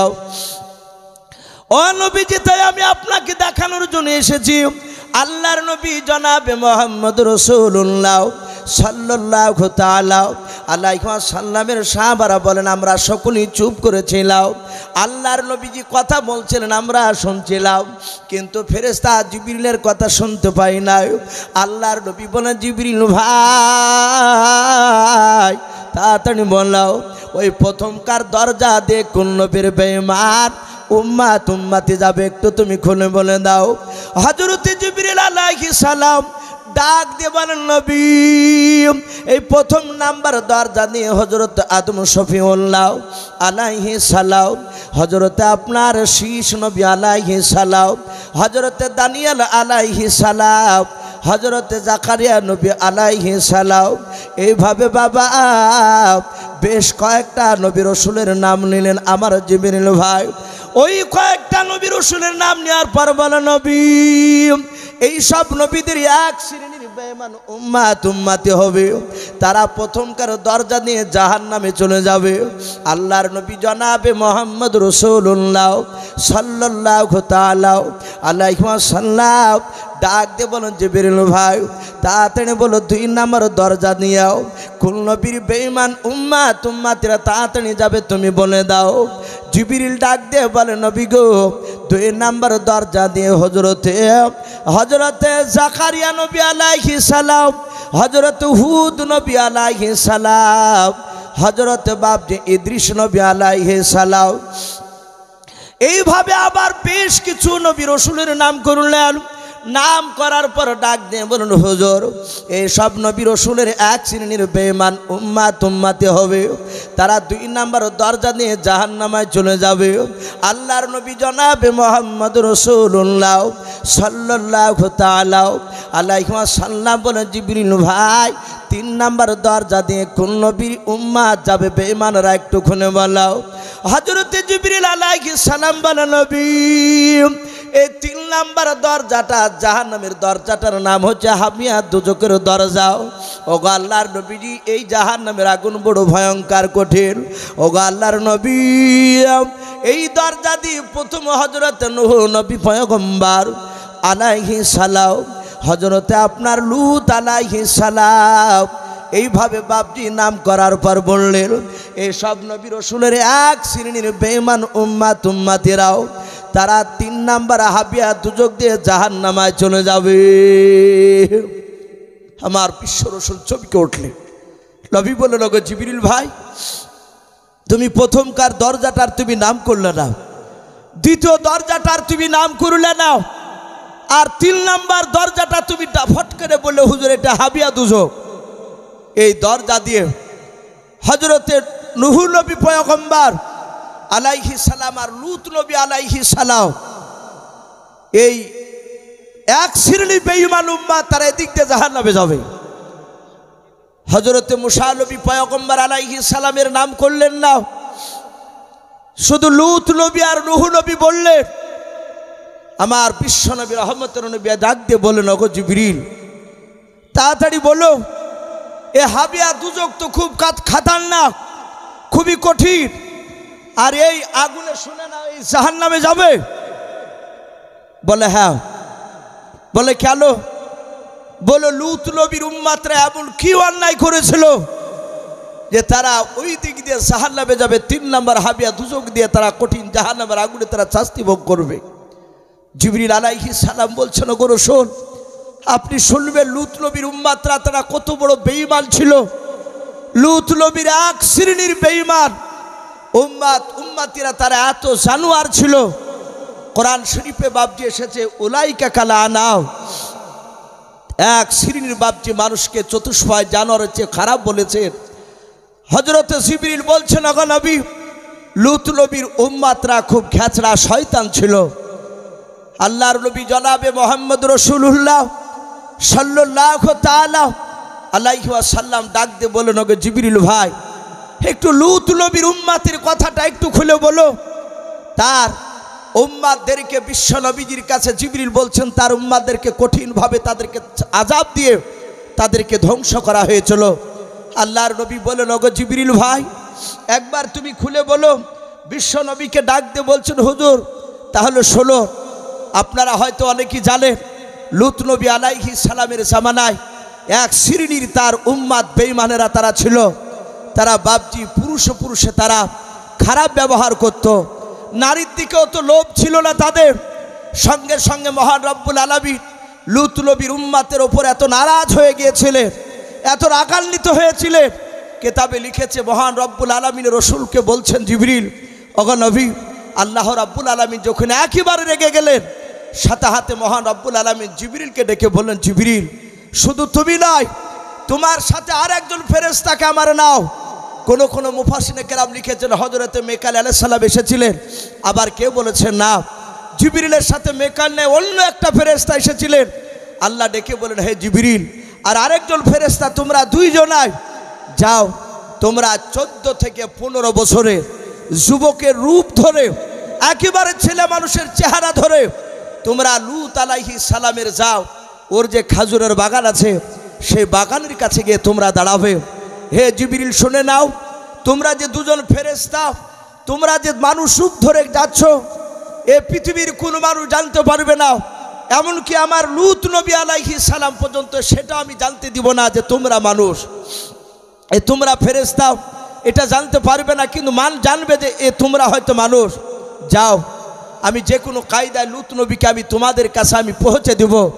কিন্তু একটা কথা জিবরিল মনে রাখো, লূত নবী আলাইহিস সালামের সাথে যখন তোমাদের সাক্ষাৎ হবে লূত নবী তোমাদেরকে নিশ্চয় লূত নবীর বাড়িতে নিয়ে যাবে, আমি সে বাড়িতে নিয়ে যাওয়ার ব্যবস্থা করে দেব। হে জিবরিল শুনে নাও, লূত নবী তোমাদের সাথে সাক্ষাৎ করার পরে তোমাদের সাথে যখন যাবে তোমাদেরকে নিয়ে ওই লূত নবীর বাড়িতে, এ বাড়িতে যেতে যেতে যেতে যেতে যদি লূত নবী তার জবান দিয়ে যদি তার দেশের উম্মাতের, লূত নবীর উম্মাতের কথা যদি খারাপ 3 বার যদি মুখ দিয়ে বের করে, তাহলে লূত নবী আলাইহিস সালামের শুনে নাও, লূত নবীর উম্মাতগুলোকে ধ্বংস করা ফরজ হয়ে যাবে। যা তুমি লূত নবীর উম্মাতকে ধ্বংস করে দেবা, শেষ করে দেবা, আমি আল্লাহ তার উম্মাতকে আর বেঁচে রাখার অধিকার আমি দিব না। শোনো, 3 বারের বেশি 3 বারে যদি কম বলে তাহলে কিন্তু ধ্বংস করবা না, আর এটা জানতে দিবা না লূত নবীকে। আল্লাহ রাসূল বলেন, ওগো জিবরিল ভাই, তারপরে লূত নবী আলাইহিস সালাম উনি আপনার বাড়িতে আছেন, আর 2 ফেরেশতা জিবরিল আর আরেকজন ফেরেশতা 14 থেকে বাপজি আপনার 15 বছর, কোন রাবি লিখেছেন 16 বছরের মতো সুন্দর ফুটফুটে চেহারা সুরাত নিয়ে তারা খাজুর গাছের বাপজি গুড়িতে দাঁড়িয়ে আছে। আর যেই খাজুর গাছের গুড়িতে দাঁড়িয়ে আছে, ওই খাজুর গাছের গুড়িতে বাপজি লূত নবীর 2টো মেয়ে, তারা ঘুরতে ঘুরতে এসে দেখছে তাদের এই 2 ফেরেশতাকে। এই অপরিচিত মানুষ দেখে লূত নবীর 2 বিটি, তারা ছিল ইমানদার, তারা ছুটি গিয়ে বলছেন, আব্বাজান, আমাদের খাজুর বাগানে দেখলাম 2 জন অপরিচিত মানুষ, তারা ছোট ছোট ছেলে, প্রায় 14 থেকে 16 বছর বয়স হবে। ওগো আব্বাজান, আমাদের মনে হয় ছেলে 2টো রাস্তা ভুল করে চলে এসেছে, ওরা আমাদের দেশের মানুষ নয়, ওরা ভিন দেশের মানুষ। লূত নবী বলল, কেউ দেখেনি? বলে না। বলে সর্বনাশ হয়ে যাবে যদি দেশের লোকেরা জানতে পারে, তাহলে ওদেরকে তার ভালো করে রাখবে না, ওদের সাথে খারাপ ব্যবহার করতে যাবে, আর খারাপ ব্যবহার করতে গেলি তাহলে এটা আমাদের দেশের বদনাম হয়ে যাবে। আমার উম্মাতরা একই তো গুনাতে জড়ে গেছে, আর ওই গুনাতে জড়ে যাবে। লূত নবী আলাইহিস সালাম একটা চাদর হাতে করে নিয়ে, যে সমস্ত বিদেশি মেহমান আছেন আপনাদের সকলের জন্য আহারের ব্যবস্থা করা হয়েছে, আপনারা সকলে আহার গ্রহণ করে যাবেন। যে সমস্ত বিদেশি মেহমান আছেন আপনাদের সকলের জন্য আহারের ব্যবস্থা করা হয়েছে, আপনারা দাওয়াত গ্রহণ করে যাবেন। আমাদের স্টেজের ডান দিকে খাওয়া দাওয়ার ব্যবস্থা আছে, আপনারা সকলে দাওয়াত গ্রহণ করুন, আহার শেষ করে খাওয়া দাওয়া করে তারপরে এসে বসবেন। ভাই আমি বলছিলাম, লূত নবী আলাইহিস সালাম একটা বড় চাদর কাঁধে করে নিয়ে সোজা দৌড়ে চলে আসলেন। আসার পর সালাম দিলেন, বলুন আলহামদুলিল্লাহ। ওরা 2 ফেরেশতা বাপজি, তারা মানুষ রূপ ধরে দাঁড়িয়েছিল, সালামের উত্তর দিলে। লূত নবী আলাইহিস সালাম তাদের 2 জনকে ধরে বলল, ভাই মনে হয় তোমরা আমাদের এই গ্রামের নয়। লূত নবী আলাইহিস সালামের কথা শুনে তারা 2 জন ফেরেশতা উত্তর দিলে যে আমরা 2 জন আপনাদের গ্রামের নয়। তাদের কিন্তু মিথ্যা বলা হচ্ছে না, তারা সত্যই বলে। লূত নবী জানতে পারলো না, হয়তো বুঝতে পেরেছে এরা ভুল করে চলে এসেছে। লূত নবী আলাইহিস সালাম ওই 2 ফেরেশতা বাবাও মানুষ রূপে ফেরেশতাদেরকে বাপ যে সাথে লূত নবী আলাইহিস সালাম চাদর দিয়ে ঢেকে দিলাও, ডাক দিয়ে বলেছিল, ভাই তোমরা দেরি করবা না, তাড়াতাড়ি চলো আমার বাড়িতে। তারা চাদর মোড়া দিয়ে লূত নবীর বাপ যে আপনার চাদরের ভিতরে তারা ঢুকে চলে যাচ্ছিল। লূত নবী 2 হাত দিয়ে এভাবে চাদর দিয়ে ঢাকা দিয়ে নিয়ে যাচ্ছেন, আর বলেন, ভাই আমাদের দেশের কুকর্মের কথা কি তোমরা শোনো না? আমাদের দেশের মানুষেরা জানোয়ারের চেয়ে খারাপ। লূত নবী বলেন, ওলাইকা কালানাও, তারা চতুষ্পায় জানোয়ারের চেয়েও খারাপ। যখন এই কথাটা বললেন, হযরতে জিবরিল আলাইহিস সালাম 2 ফেরেশতার জামাটা ধরে বাপজি চিমটি কাটলেন, ডাক দিয়ে বলেন, ভাই লূত নবী একবার জবান দিয়ে বের করলেন, আর 2 বার বাকি আছে। আবার কিছুটা দূর যাওয়ার পর লূত নবী আলাইহিস সালাম বললেন, ভাই তোমরা অন্যায় করেছো, আমার দেশে তোমরা এসে ভুল করেছো, আমার দেশের কুকর্মের কথা কি তোমরা জানতে পারো না? আমার দেশের 1 শ্রেণীর মানুষেরা আছে, ওলাইকা কালানাও, চতুষ্পায় জানোয়ারের চেয়ে খারাপ। যখন আবার এই কথা বলল, লূত নবীর জবান থেকে কথা 2 বার বেরোনোর পর জিবরিল আলাইহিস সালাম বাবা পেছন দিক থেকে ওই ফেরেশতার জামাটা ধরে টান দিয়ে বলেন, ভাই লূত নবী 2 বার বলেছে, আর 1 বার বলি এই দেশটা ধ্বংস করা ফরজ হয়ে যাবে। সুজা বাপজি বাড়িতে প্রবেশ করলেন, বাড়ির দরজাতে বাপজি ঢোকার পর দরজাখানা বন্ধ করে নিয়েও লূত নবী বাড়িতে ঢুকে বললেন, ওগো বন্ধুরা আমার দেশের মানুষেরা উলাইকা কালানাও, এরা চতুষ্পয় জানোয়ার চেয়ে এক শ্রেণীর মানুষ খারাপ রয়েছে। ওরে ভাই, তোমরা কি আমার দেশের কুকর্মের কথা কি শোনো না? আমরা আমার বাড়িতে রাত্রিমালায় থাকবাও, আমি রাতারাতি আমি তোমাদের দুই ভাইকে আমার বাড়ি আমার এলাকা থেকে তোমার নতুন এলাকায় বের করে দেব, তোমার বাড়িতে চলে যাবাও। হযরতে আপনার জিবরিল আলাইহিস সালাম বলেন, চিমটে কেটে ভাই, হযরত লূত নবী 3 বার বলে দিয়েছে আর গ্রামটা কেউ বাঁচাতে পারবে না। এমনকি লূত নবী যদি বলে ভাই আমার উম্মতদেরকে তুমি মেরো না, আর ওনার কথা শোনা যাবে না। মনে মনে দুজনাই বাপ যে আলোচনা করলেন, হযরত লূত নবী জানতে পারলেন না। লূত নবী তার বিবিকে ডেকে বলল, ওগো আমার প্রাণের বিবি শুনে নাও, তুমি বহু অন্যায় করেছো, আমার কথা তুমি শোনো না। আল্লাহর নবী বলেছেন গোটা পৃথিবীর মধ্যে বাবা সব নবীর বাপ যে আপনার বিবি গণেরাও জান্নাতে, কিন্তু 2টো নবীর স্ত্রী যাবে জাহান্নামে। কটা বললাম? 2টো নবীর স্ত্রী জাহান্নামে। 1 নাম্বার নূহ নবী পয়গম্বর, তিনি জান্নাতি, তার বিবি কিন্তু বাপজি জাহান্নামে।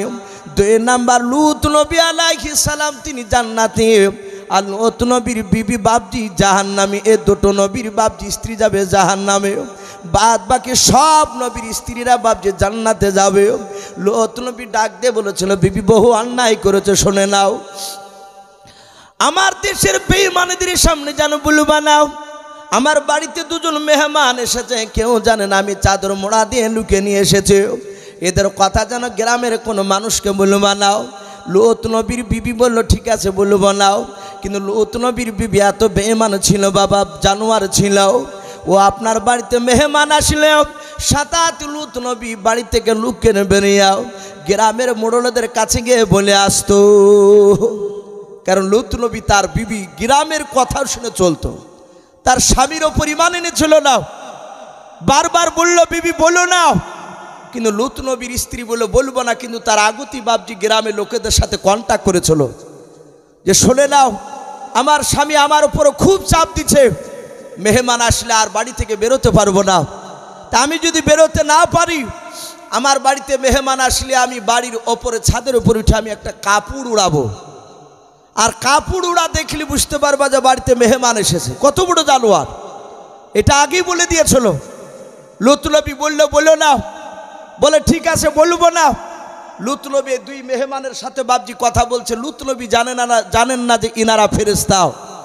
বলছেন ভাই আমার দেশের মানুষরা খুব খারাপ, এরা বেটা ছেলেকে তারা চায়, মেয়ে ছেলেকে চাই না, এইসব কথাগুলো বাপজি খারাপ কথাগুলো তুলে তুলে বাপজি ধরছিলেন, বলছিলেন লূত নবী আলাইহিস সালাম। আর হঠাৎ করে দেখছে বাপজি হুই করে গ্রামের বাপজি কয়েক হাজার বেঈমান লূত নবীর উম্মত, বেঈমান উম্মতরা বাপজি তারা ছুটে এসে লূত নবীকে বলল তোমার বাড়িতে নাকি বলে মেহমান এসেছে। লূত নবী সাথে হাতে লোক ঢুকতে দেখি উনি দরজাকে বন্ধ করে দিয়ে দরজায় তালা মেরে দিলেন। দরজায় তালা মেরে দিয়ে বললেন ভাই আমি তোমাদের হাত ধরছি, অনুরোধ করছি আমার বাড়ির এই মেহমানের ওপরে যেন তোমরা কুনজর দিও না, তোমরা এদের দিকে তাকান, এদেরকে ডেকো নাও। সাথে হাতে তার বিবিকে বলল বিবি তুই এদেরকে কিভাবে বললি? লূত নবীর বিবি হাসতে হাসতে বলল আমি ছাদের ওপরে কাপড় উড়িয়েছিলাম, আমি তোমাকে মানি না, আমি মেহমান এসেছে এটা বলে দিয়েছি। লূত আলাইহিস সালাম তিনি কাঁদতে লাগলে, লোকের কাছে বাপজি হাত জোড় করে অনুনয় বিনয় করতে লাগলে, ওগো বন্ধুরা ওগো গ্রামের লোকেরা এদের কাছে তুমি যেও না, ওই দেখো আমার বিটি আছে কয়েকটা যুবতী নারী। দেশের বাপজি যারা নেতা ছিল 2 থেকে 3টা বড় নেতা, তাদেরকে বলল তোমাদের যৌন চাহিদা যদি মিটাতে হয় এই বাচ্চা দুটোকে নিয়েও না, আমার বিবিকে আমার 2টো বিটিকে বিয়ে করো। তখনকার লূত নবীর শরিয়াত অনুযায়ী বিয়ে করতে বলেন, বিয়ে করে তোমরা হালালভাবে আমার বিটিদের সাথে ঘর সংসার করো গাও, এতে গুনাহ হবে না। কিন্তু তারা সবাই বলল তোর বিটিকে আমরা নিতে আসি নাই, আমরা এসেছি তোর বাড়ির ওই সুন্দর মেহমান দুটো, ওই মেহমান দুটো বের করে দে, যদি বের করে না দিস তাহলে আমরা এই দরজা ভেঙে আমরা তার কাছে যেতে আমরা বাধ্য হব। এরা দরজা ভাঙার লেগে বাপজি যখন ছটপট করতে লাগলো, আর 2 ফেরেশতা বাপজি তারা দাঁড়িয়ে দাঁড়িয়ে দৃশ্যখানা দেখছিলেন। লূত নবী আলাইহিস সালাম লেনদেন করছিলেন, ডাক দিয়ে বলছে, ভাই মাফ করবেন, আমি আপনাদের ইজ্জত রক্ষা করতে পারলাম না, সম্মান আর বাঁচাতে পারলাম না। আর ফেরেশতা বাপজি জিবরিল আলাইহিস সালাম ওই খাজুর বাগান থেকে যে লূত নবীর বাড়ি পর্যন্ত আসলেন, একটি বারো বাপজি লাউদা করেনি, লেনদেন করেছিলেন। কিন্তু দেখলেন পরিস্থিতি খুবই খারাপের জায়গায়। সাথে হাতে জিবরিল ডাক দিয়ে বলেন, এই লূত নবী, এই যাহাতে বাপজি লূত নবী বলে ধমক দিয়েছে। লূত নবী আলাইহিস সালাম তিনি হতভম্ব হয়ে দাঁড়িয়ে অবাক, যে আমাকে লেনদেন করছিল, নবী নবী করছিল, আর সেই দুজন বাচ্চা ছেলেরা আমার নাম ধরে বলছে, এই লূত নবী চুপ করো, আর তোমাকে অনুনয় বিনয় করা লাগবে না। লূত নবী ভয়ে থরথর করে কাঁপতে কাঁপতে বলল, ভাই আপনারা কারা? সাথে হাতে লূত নবী আলাইহিস সালামকে ডাক দিয়ে বললেন, ভাই আপনি আমাদেরকে চিনতে পারেন নাই? বলে না। বলে আপনি ছেড়ে দেন, ওদের কাছে কান্না করা লাগবে না, ওরা সকাল পর্যন্ত ওরা গেট ভাঙতে পারবে না। জোরে বলুন সুবহানাল্লাহ, আরো জোরে বলুন সুবহানাল্লাহ। ওরা যতই লড়াই করুক না কেন, চেষ্টা করুক না, ওরা ভাঙতে পারবে না। লূত নবী আলাইহিস সালাম বলেন, ভাই তোমরা কারা? আমার নাম ধরে কেন ডাকলে বলাও। হযরত জিবরিল ডাক দিয়ে বলে, নবী লূত আলাইহিস সালাম, আমি পৃথিবীর কোনো সাধারণ বাচ্চা মানুষ নয়। বলে কেউ? বলে আমি সম্রাট জিবরিল আলাইহিস সালাম। বলুন সুবহানাল্লাহ। আর একজন ফেরেশতা বলেন, আমি অমুক ফেরেশতাও। লূত নবী আলাইহিস সালাম বললেন, ভাই তোমরা মানুষ রূপ ধরে কেন এসেছো? বলে নবী গাও, আপনার এই বেঈমান উম্মতের উপর আল্লাহ নারাজ হয়ে গিয়েছে। ও নবী আর চিন্তা করবেন না, আল্লাহ বলেছেন যা জিবরিল আলাইহিস সালাম দুনিয়াতে চলে যা, লূত নবীর বাগানে চলে যাও। লূত নবী তোদেরকে নিয়ে বাড়িতে যাবার পর্যন্ত তিনবার যদি তার জবান দিয়ে যদি তার দেশের খারাপের কথা যদি উচ্চারণ করে বের করে দেয়, তাহলে তার দেশের উম্মাদকে ধ্বংস করা ফরজ হয়ে যাবে, আর বাঁচাতে কেউ পারবে না, আমি ধ্বংস করে দিব আল্লাহ। তাই আপনার জবান দিয়ে তিনবার বেরিয়ে গিয়েছে নবী, আর আপনার উম্মাদকে কেউ বাঁচাতে পারবে না, আল্লাহ ধ্বংস করার অর্ডার দিয়েছেন আমাকে। কিন্তু নবী একটা রাস্তা আছে। বলে কি রাস্তা? ও নবী লূত আলাইহিস সালাম, আপনার বিটিগুলো ইমানদার? বলে হ্যাঁ। ওগো আল্লাহর নবী লূত নবী, আপনি চিৎকার করে আপনার উম্মাদ যারা আছে, যারা আপনাকে মানে, আপনাকে নবী বলে মানে, আল্লাহকে মানে, বলে একেবারে খুবই কম উম্মাতি। বলে যান, আপনার ওই উম্মাতিকে নিয়ে এখনই বাড়ির পেছন দিয়ে দরজা রয়েছে, পেছনকার দরজা দিয়ে বেরিয়ে চলে যান, এ লোকেরা কেউ জানতে পারবে না। ওগো আমার লূত নবী, আপনি চলে যাবেন, আপনার আপনার উম্মাতিদেরকে বলে দেবেন, তারা সকাল পর্যন্ত তারা দৌড়ে চলে যাবে, যত পেছন দিকে শব্দ হোক না কেন, আওয়াজ হোক না কেন, আপনি এমনকি আপনার উম্মাতি পর্যন্ত যারা আপনাকে মানে, তারা যেন পেছন ঘুরে যেন একটিবারও যেন না তাকায়। আয় নবী, কেউ যেন পেছন দিকে ঘুরে না তাকায়, যারা ঘুরে তাকাবে তারাই আযাবে গ্রেফতার হয়ে যাবে। ওগো নবী, আপনার বিবিকে আপনি ডাকবেন না, কিন্তু আপনার বিবি বড্ড চালাক, আপনার পালানো দেখে আপনার বিবিও পালাবে, কারণ আর বিবি জানে যে লূত নবী যেটা দোয়া করে সেটা কবুল হয়ে যায়, তাই সে চালাকি করে পালাতে যাবে, কিন্তু পালাতে পারবে না। আপনার বিবি শুধু পেছন দিকে ঘুরে তাকাবে আর আযাবে গ্রেফতার হয়ে যাবে। নবী বলেন, ওগো জিবরিল কি করলাম?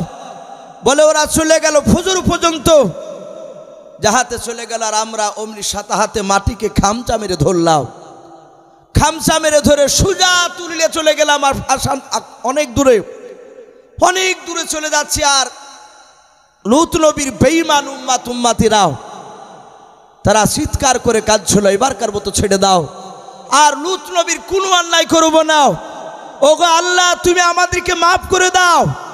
কিন্তু মহা রব্বুল আলামিন তাদের তওবা কারো আল্লাহ কবুল করবেন না। ফেরাউন মুসা নবীর কথাকে মেনেছিল না। যখন জিবরিল আলাইহিস সালাম নীল দরিয়ার ভিতরকার পানির তলকার খিচ কাদা তুলিলে যখন ফেরাউনের মুখে ভরে দিল, ফেরাউন ডুবছিল, আর ডুবে আবার উঠার পর বলছিল, ও মুসা তোমার আল্লাহকে বলো আমি ফেরাউন, আমি তোমাকে মুসা বলে মারব আর তোমার আল্লাহকে আল্লাহ বলে মারব, আমাকে এবারকার মতো বাঁচিয়ে নাও। আমি তওবা করেছি তোমার আল্লাহর উপরে। কিন্তু মুসা নবী বলেন, হে ফেরাউন বেঈমান, এই মুহূর্তে তোর তওবাকে আমার আল্লাহর কবুল করবে না। জিবরিল বললেন, ওগো রাসূল, ওগো লূত নবী আলাইহিস সালাম আপনার উম্মত তওবা করলে আর তওবা সেই সময় কবুল হবে না, কিন্তু আপনার বিবি পেছন দিকে তাকাবে আর আল্লাহর আযাবে সে এসে চুম্বকের মতো সে আটকা পড়ে যাবে, সেও ধ্বংস হয়ে যাবে। আল্লাহ রসুলের কাছে লূত আলাইহিস সালামের ঘটনা নবীজির কাছে জিবরিল শোনালেন।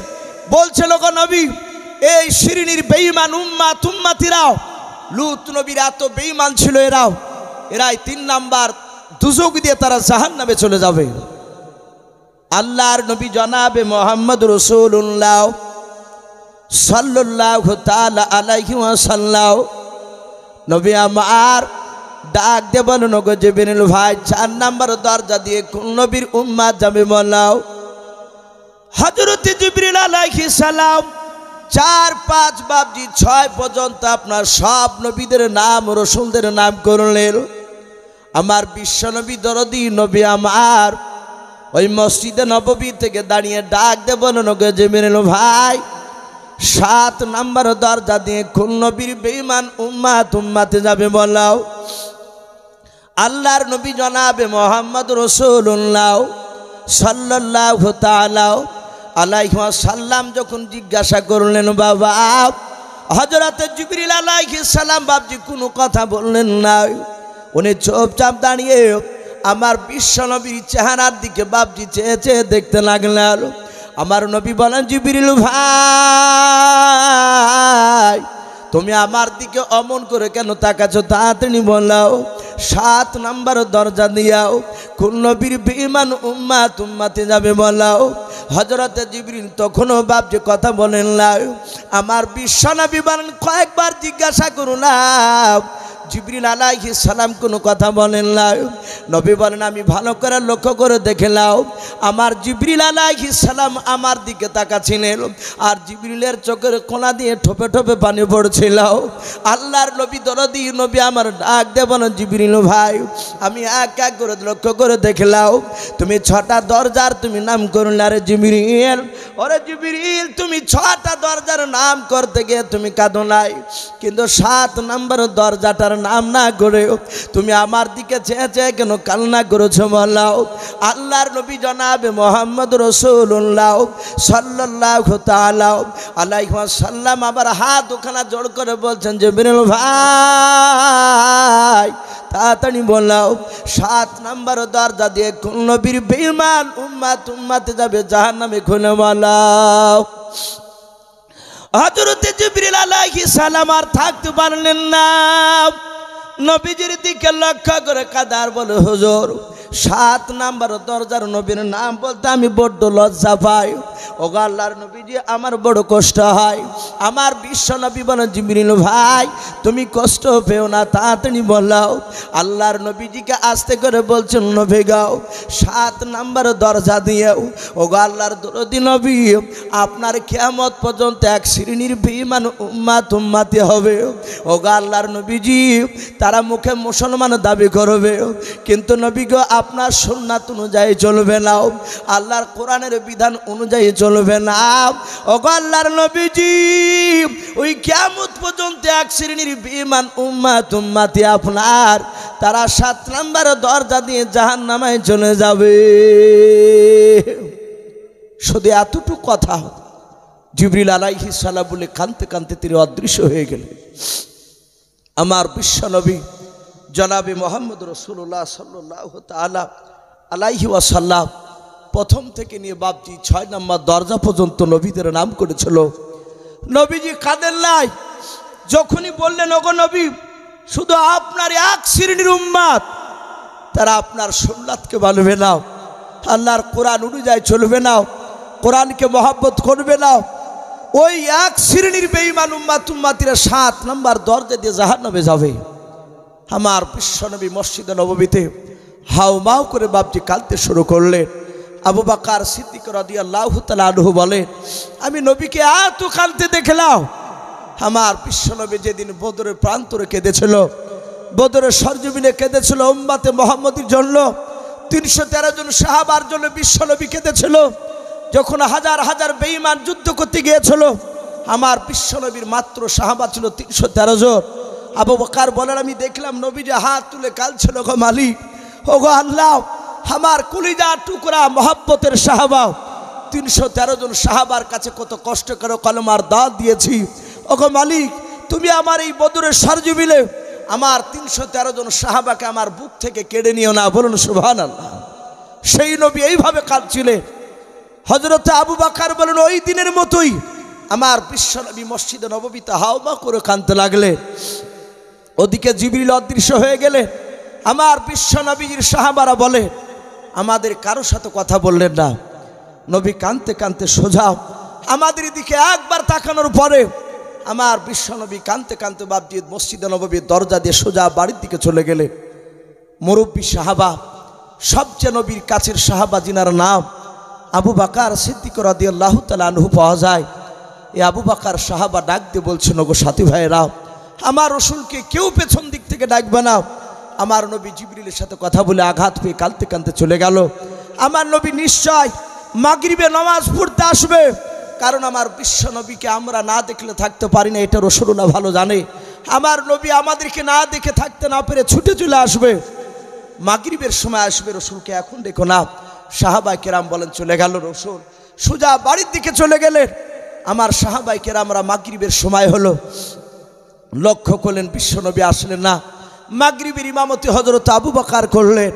এশার নামাজের দিকে লক্ষ্য করেন, এশার সময় আসবে নবী। দেখলেন সাহাবারা এশা তো নবী আসে নাই। এশার নামাজের ইমামতি করলেন আবু বকর। এইভাবে বাবজি কিতাবে লিখেছে, এক নাই দুই নাই 3 দিন বাবজি পার হয়ে গেল। 3 দিন আপনার পার হয়ে গেল, রাসূলুল্লাহ যাই নাই।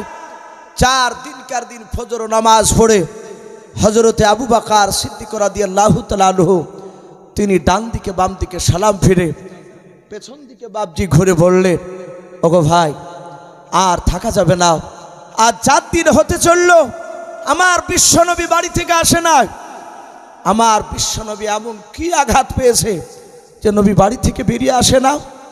চলো আমরা সব সাহাবারা বাড়ির দিকে একটু এগিয়ে যাই, আমার রাসূলুল্লাহকে একটু গিয়ে দেখি। সাহাবায়ে কেরাম বাবজি আবু বকর সহ সবাই মিলে বাবজি রাসূলুল্লাহ দরবারে চলে গেলে আমার বিশ্বনবীর দরজায় গিয়ে বাবজি তারা দাঁড়িয়ে আছে। নবীকে রাসূল বলে বাবজি ডাকছেন না, তারা জানতে নবীর দরজায় গিয়ে রাসূলকে চিৎকার করে ডাকা এটাও বেয়াদবি। তাই বিশ্বনবীর বাড়ির দরজায় গিয়ে আস্তে করে সালাম দিলেন, আসসালামু আলাইকা ইয়া রাসূলুল্লাহ। সাহাবায়ে কেরাম আবু বকর তিনি আদবের সহিত নবীকে সালাম দিয়েছে। আমার আবু বকর বুঝতে পেরেছে নবী হয়তো উত্তর দিয়ে বেরিয়ে আসবে। সাহাবায়ে কেরাম বলেন, দেখে নাও নবীজের গলার আওয়াজ খাওয়ানা পাওয়া গেল নাও। দেখলেন নবীজির কলিজার টুকরা বিটি মা ফাতেমাতুজ জোহরা রাদিয়াল্লাহু তাআলা আনহা বাড়ির ভেতর থেকে বাপজি পর্দার সহিত সালামের উত্তর দিয়ে বলেন, ওগো আব্বার বন্ধুরা, আমার আব্বাজানকে কেন দেখতে পাওয়া যায় না? হযরতে ফাতেমা কাদার বলেন, ওগো আব্বার বন্ধুরা, আজ 4 দিন ধরে আমার আব্বাজান বাড়িতে আসে নাই। যাহাতে বাড়িতে আসে নাই বলেছেন সব সাহাবার মধ্যে বাপজি আবু বকর তিনি হাওমা করে কেঁদে উঠলেন। ওমর বললেন, ভাই আবু বকর, কেন আপনি চিৎকার করে কাঁদেন? বলেন, ভাই ওমর, আমার মনে হয় বিশ্বনবী আর পৃথিবীর বুকে বেঁচে নাই। ওমর বলে, কেন রে ভাই? বলে, আজ 4 দিন হলো ফাতেমার বাড়িতে আসে নাই। আল্লাহর রাসূলের বাপজি সাহাবা ওমর বললেন, ভাই আবু বকর, আমরা সত্য খবর জানি না নবী কি আর দুনিয়ার বুকে বেঁচে আছে কে বেঁচে নাই। ভাই রে, তুমি যদি নার্ভাস হয়ে যায় এভাবে কাঁদো তাহলে সব সাহাবারা কাঁদতে লাগবে। আল্লাহর নবীর সাহাবারা নবীজিকে এত ভালোবাসতেন বাবা। আল্লাহর নবী জনাবে মুহাম্মদ রাসূলুল্লাহ সাল্লাল্লাহু তাআলা আলাইহি ওয়াসাল্লামের সাহাবারা নবীজির ইন্তেকালের বাপটি এক না দুই না, সাহাবায়ে কেরামরা মনে মনে ভাবলেন তাহলে নবীকে আর 4 দিন হলো ইন্তেকাল করে গেছে, নবী কি বেঁচে নাই? ওমর বললেন, গো সাথী ভাইরা, কেউ কান্না করবে না, আমার নবী মারা যায়নি, এখন মারা গিয়েছে কথা কেউ বলবে না। চলো আমরা গোটা গ্রামটা খুঁজাখুঁজি করে, আমরা ময়দানটা খুঁজাখুঁজি করে রাসূলুল্লাহকে যদি না পাওয়া যায় তাহলে জানতে হবে আমার রাসূলুল্লাহ বেঁচে নাই। সাহাবায়ে কেরামরা ভাবছে, চারিদিকে আপনার দৌড়ে চলে গেলেন। আবু বকর, ওমর ফারুক রাদিয়াল্লাহু তাআলা আনহুম আজমাইন, এরা দুজন সাহাবা মরুভূমির ময়দানের দিকে ভাবছে রাসূলুল্লাহকে খুঁজতে ভাবছে চলে গেল। হযরতে আবু বকর ওমর বলে, আমরা অনেকটা দূর চলে যাওয়ার পর ময়দানে গিয়ে দেখলাম দুটো ছোট ছোট বাচ্চা ছিলেন বাবা, তারা হাতে লাঠি নিয়ে দাঁড়িয়ে আছে। তারা মনক্ষণ অবস্থায় হযরত ওমর ফারুক রাদিয়াল্লাহু তাআলা আনহু ডাক দিয়ে বলেন, ওগো বাবা, এই রাখাল বাবা, বলো তোমরা কি আমার আখিরি জামানার পয়গম্বর রাসূল দরদে নবীকে কি তোমরা এই দিকে আসতে দেখেছো? বলো। দুটো রাখাল আবু বকর নয় ওমরের কথা শোনার পর তারা ডাক দিয়ে বলেছিল, চাচা, আপনার বিশ্বনবী দয়া রাসূলকে আমরা চিনি নাও। ওগো চাচা, শুনে না, কিন্তু আজ আমরা 4 দিন ধরে ব্যতিব্যস্ত হয়ে পড়ে আছি। বলে কেন?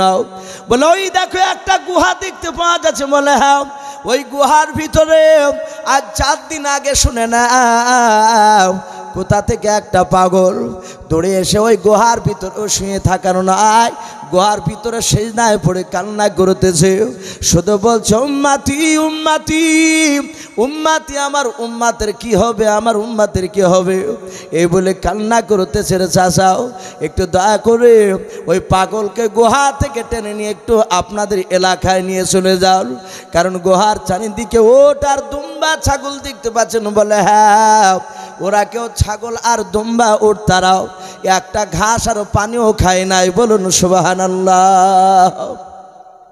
ওগো চাচা, আমরা পাগল হয়ে গিয়েছি, সারা দিন চড়ানোর পর আমরা বাড়িতে নিয়ে গিয়েছিলাম, হঠাৎ করে দেখলাম বাড়ি থেকে দৌড়ে চলে আসলো আর 4 দিন আগে। ওগো চাচা, 4 দিন ধরে একটা ঘাসও খাই নাই। ওই গুহার চারিদিকে এসে তারা শুধু কাঁদে, ওই লোকটাও কাঁদছে। আর লক্ষ্য করে দেখলাম আমাদের অবুলা জানোয়াররা ওরাও কাঁদছে। বলুন আলহামদুলিল্লাহ। ভাই, আমরা চিনতে পারি নাই, কিন্তু আবুলারা তারা চিনতে পেরেছেন বিশ্ব নবী। বলুন আলহামদুলিল্লাহ। নবী রাস্তা দিয়ে যেতে জঙ্গলের গাছ পর্যন্ত রাসূলুল্লাহকে কথা বলতেন। বলুন সুবহানাল্লাহ। একটু জিকির করে, লা ইলাহা ইল্লাল্লাহ, লা ইলাহা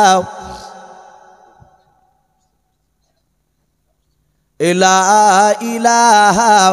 ভাই, নামাজ হচ্ছে না, একটু মহব্বতে জিকির করি। আর আফজালু জিকির বলা হয়েছে কলবা, একবার মহব্বত পড়ে, লা ইলাহা ইল্লাল্লাহ, লা ইলাহা লা ইলাহা ইল্লাল্লাহ মুহাম্মাদুর রাসূলুল্লাহ সাল্লাল্লাহু তাআলা আলাইহি ওয়াসাল্লাম। হযরত ওমরের কথা শুনে বাচ্চা দুটো যখন ওই কথা বলল, আবু বকর শুধু নবীজির খোঁজটা পেয়েছে, সাথে হাতে আবু বকর ওই বাচ্চা ছেলে দুটোকে বুকের সাথে জড়ে ধরে বলল, বাবা, তোমাদের জন্য দোয়া করি, আমার বিশ্বনবী জনাবে মুহাম্মদ রাসূলুল্লাহর খোঁজটা একটু দিয়েছে। ভাই, আমার বিশ্বনবী দরুদ নবীর কথা শুনে আবু বকর ওমর ছুটে চলে গেলেন, সাহাবাদেরকে ডাকলেন। সব সাহাবা আওয়াজ দিয়ে নবীজির গুহার চারিদিকে এসে জমা হয়ে গেল। আমার আবু বকর সালাম দিলেন, আসসালামু আলাইকুম আলাইকা রাসূলুল্লাহ ইয়ারফাউ রাসাকা। হে নবী, আপনি তাড়াতাড়ি মাথা উত্তোলন করো। নবী আর কাঁদেন না।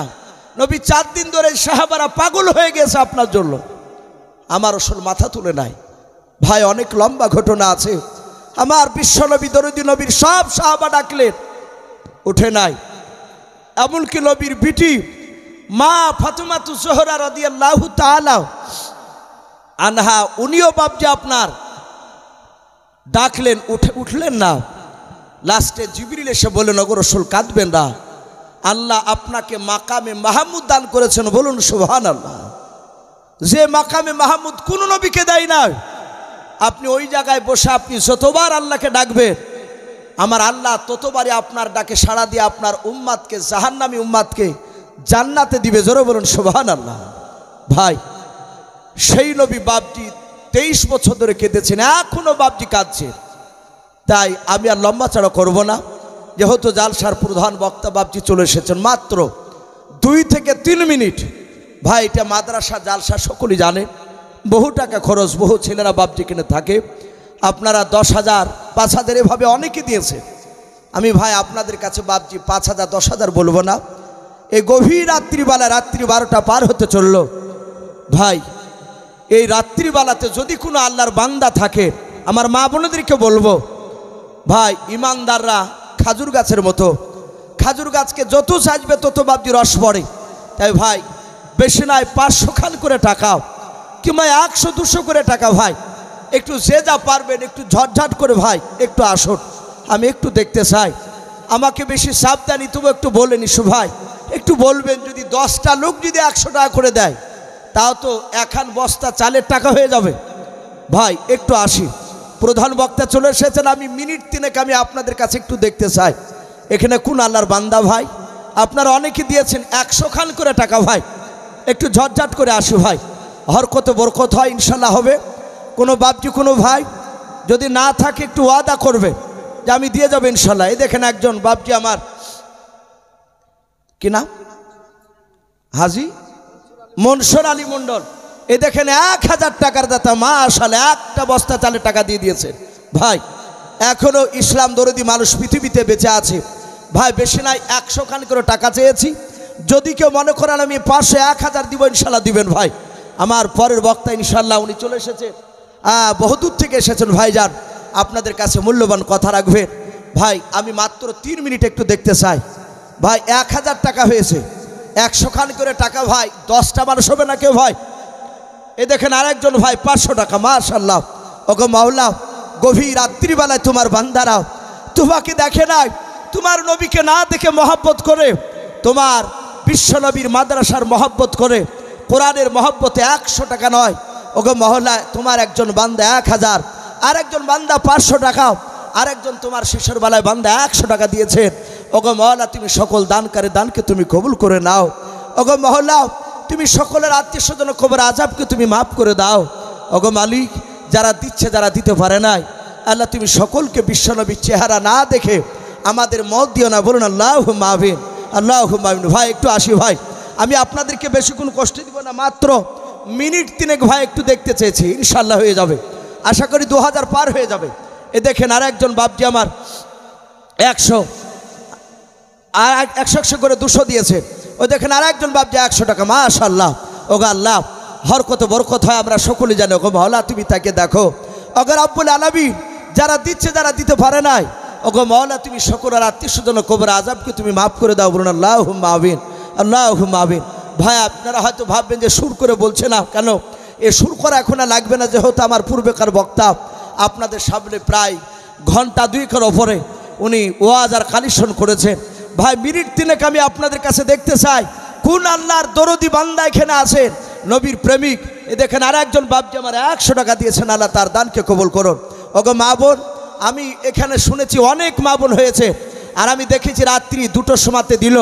আমি দেখেছি অনেক জায়গাতে ইউসুফের জন্য বাপজি অনেক মা বোন বসে থাকে যে ইউসুফ বলবে শেষ দোয়া নিয়ে বাড়ি যাব। তাই মা বোনদেরকে বলবো, মা বোন আপনারা 50 110 যে যা পারবেন, ওগো মা বোন বাচ্চা ছেলের হাতে একটু ইনশাল্লাহ পাঠিয়ে দেবেন।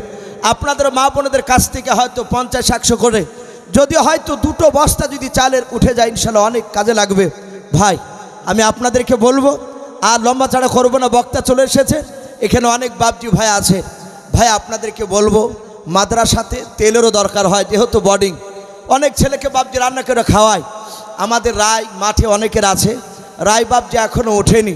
তাই প্রতিটা বাপজি ভাইদেরকে বলবো, আমরা রায়ের ওষুধ থেকে নিয়ে হয় 1টা ঘানি 10 কেজি না পারলো আমরা কমসে কম 5 কেজি করে রায় দিয়ে যাবো ইনশাল্লাহ। আপনারা আসুন একজন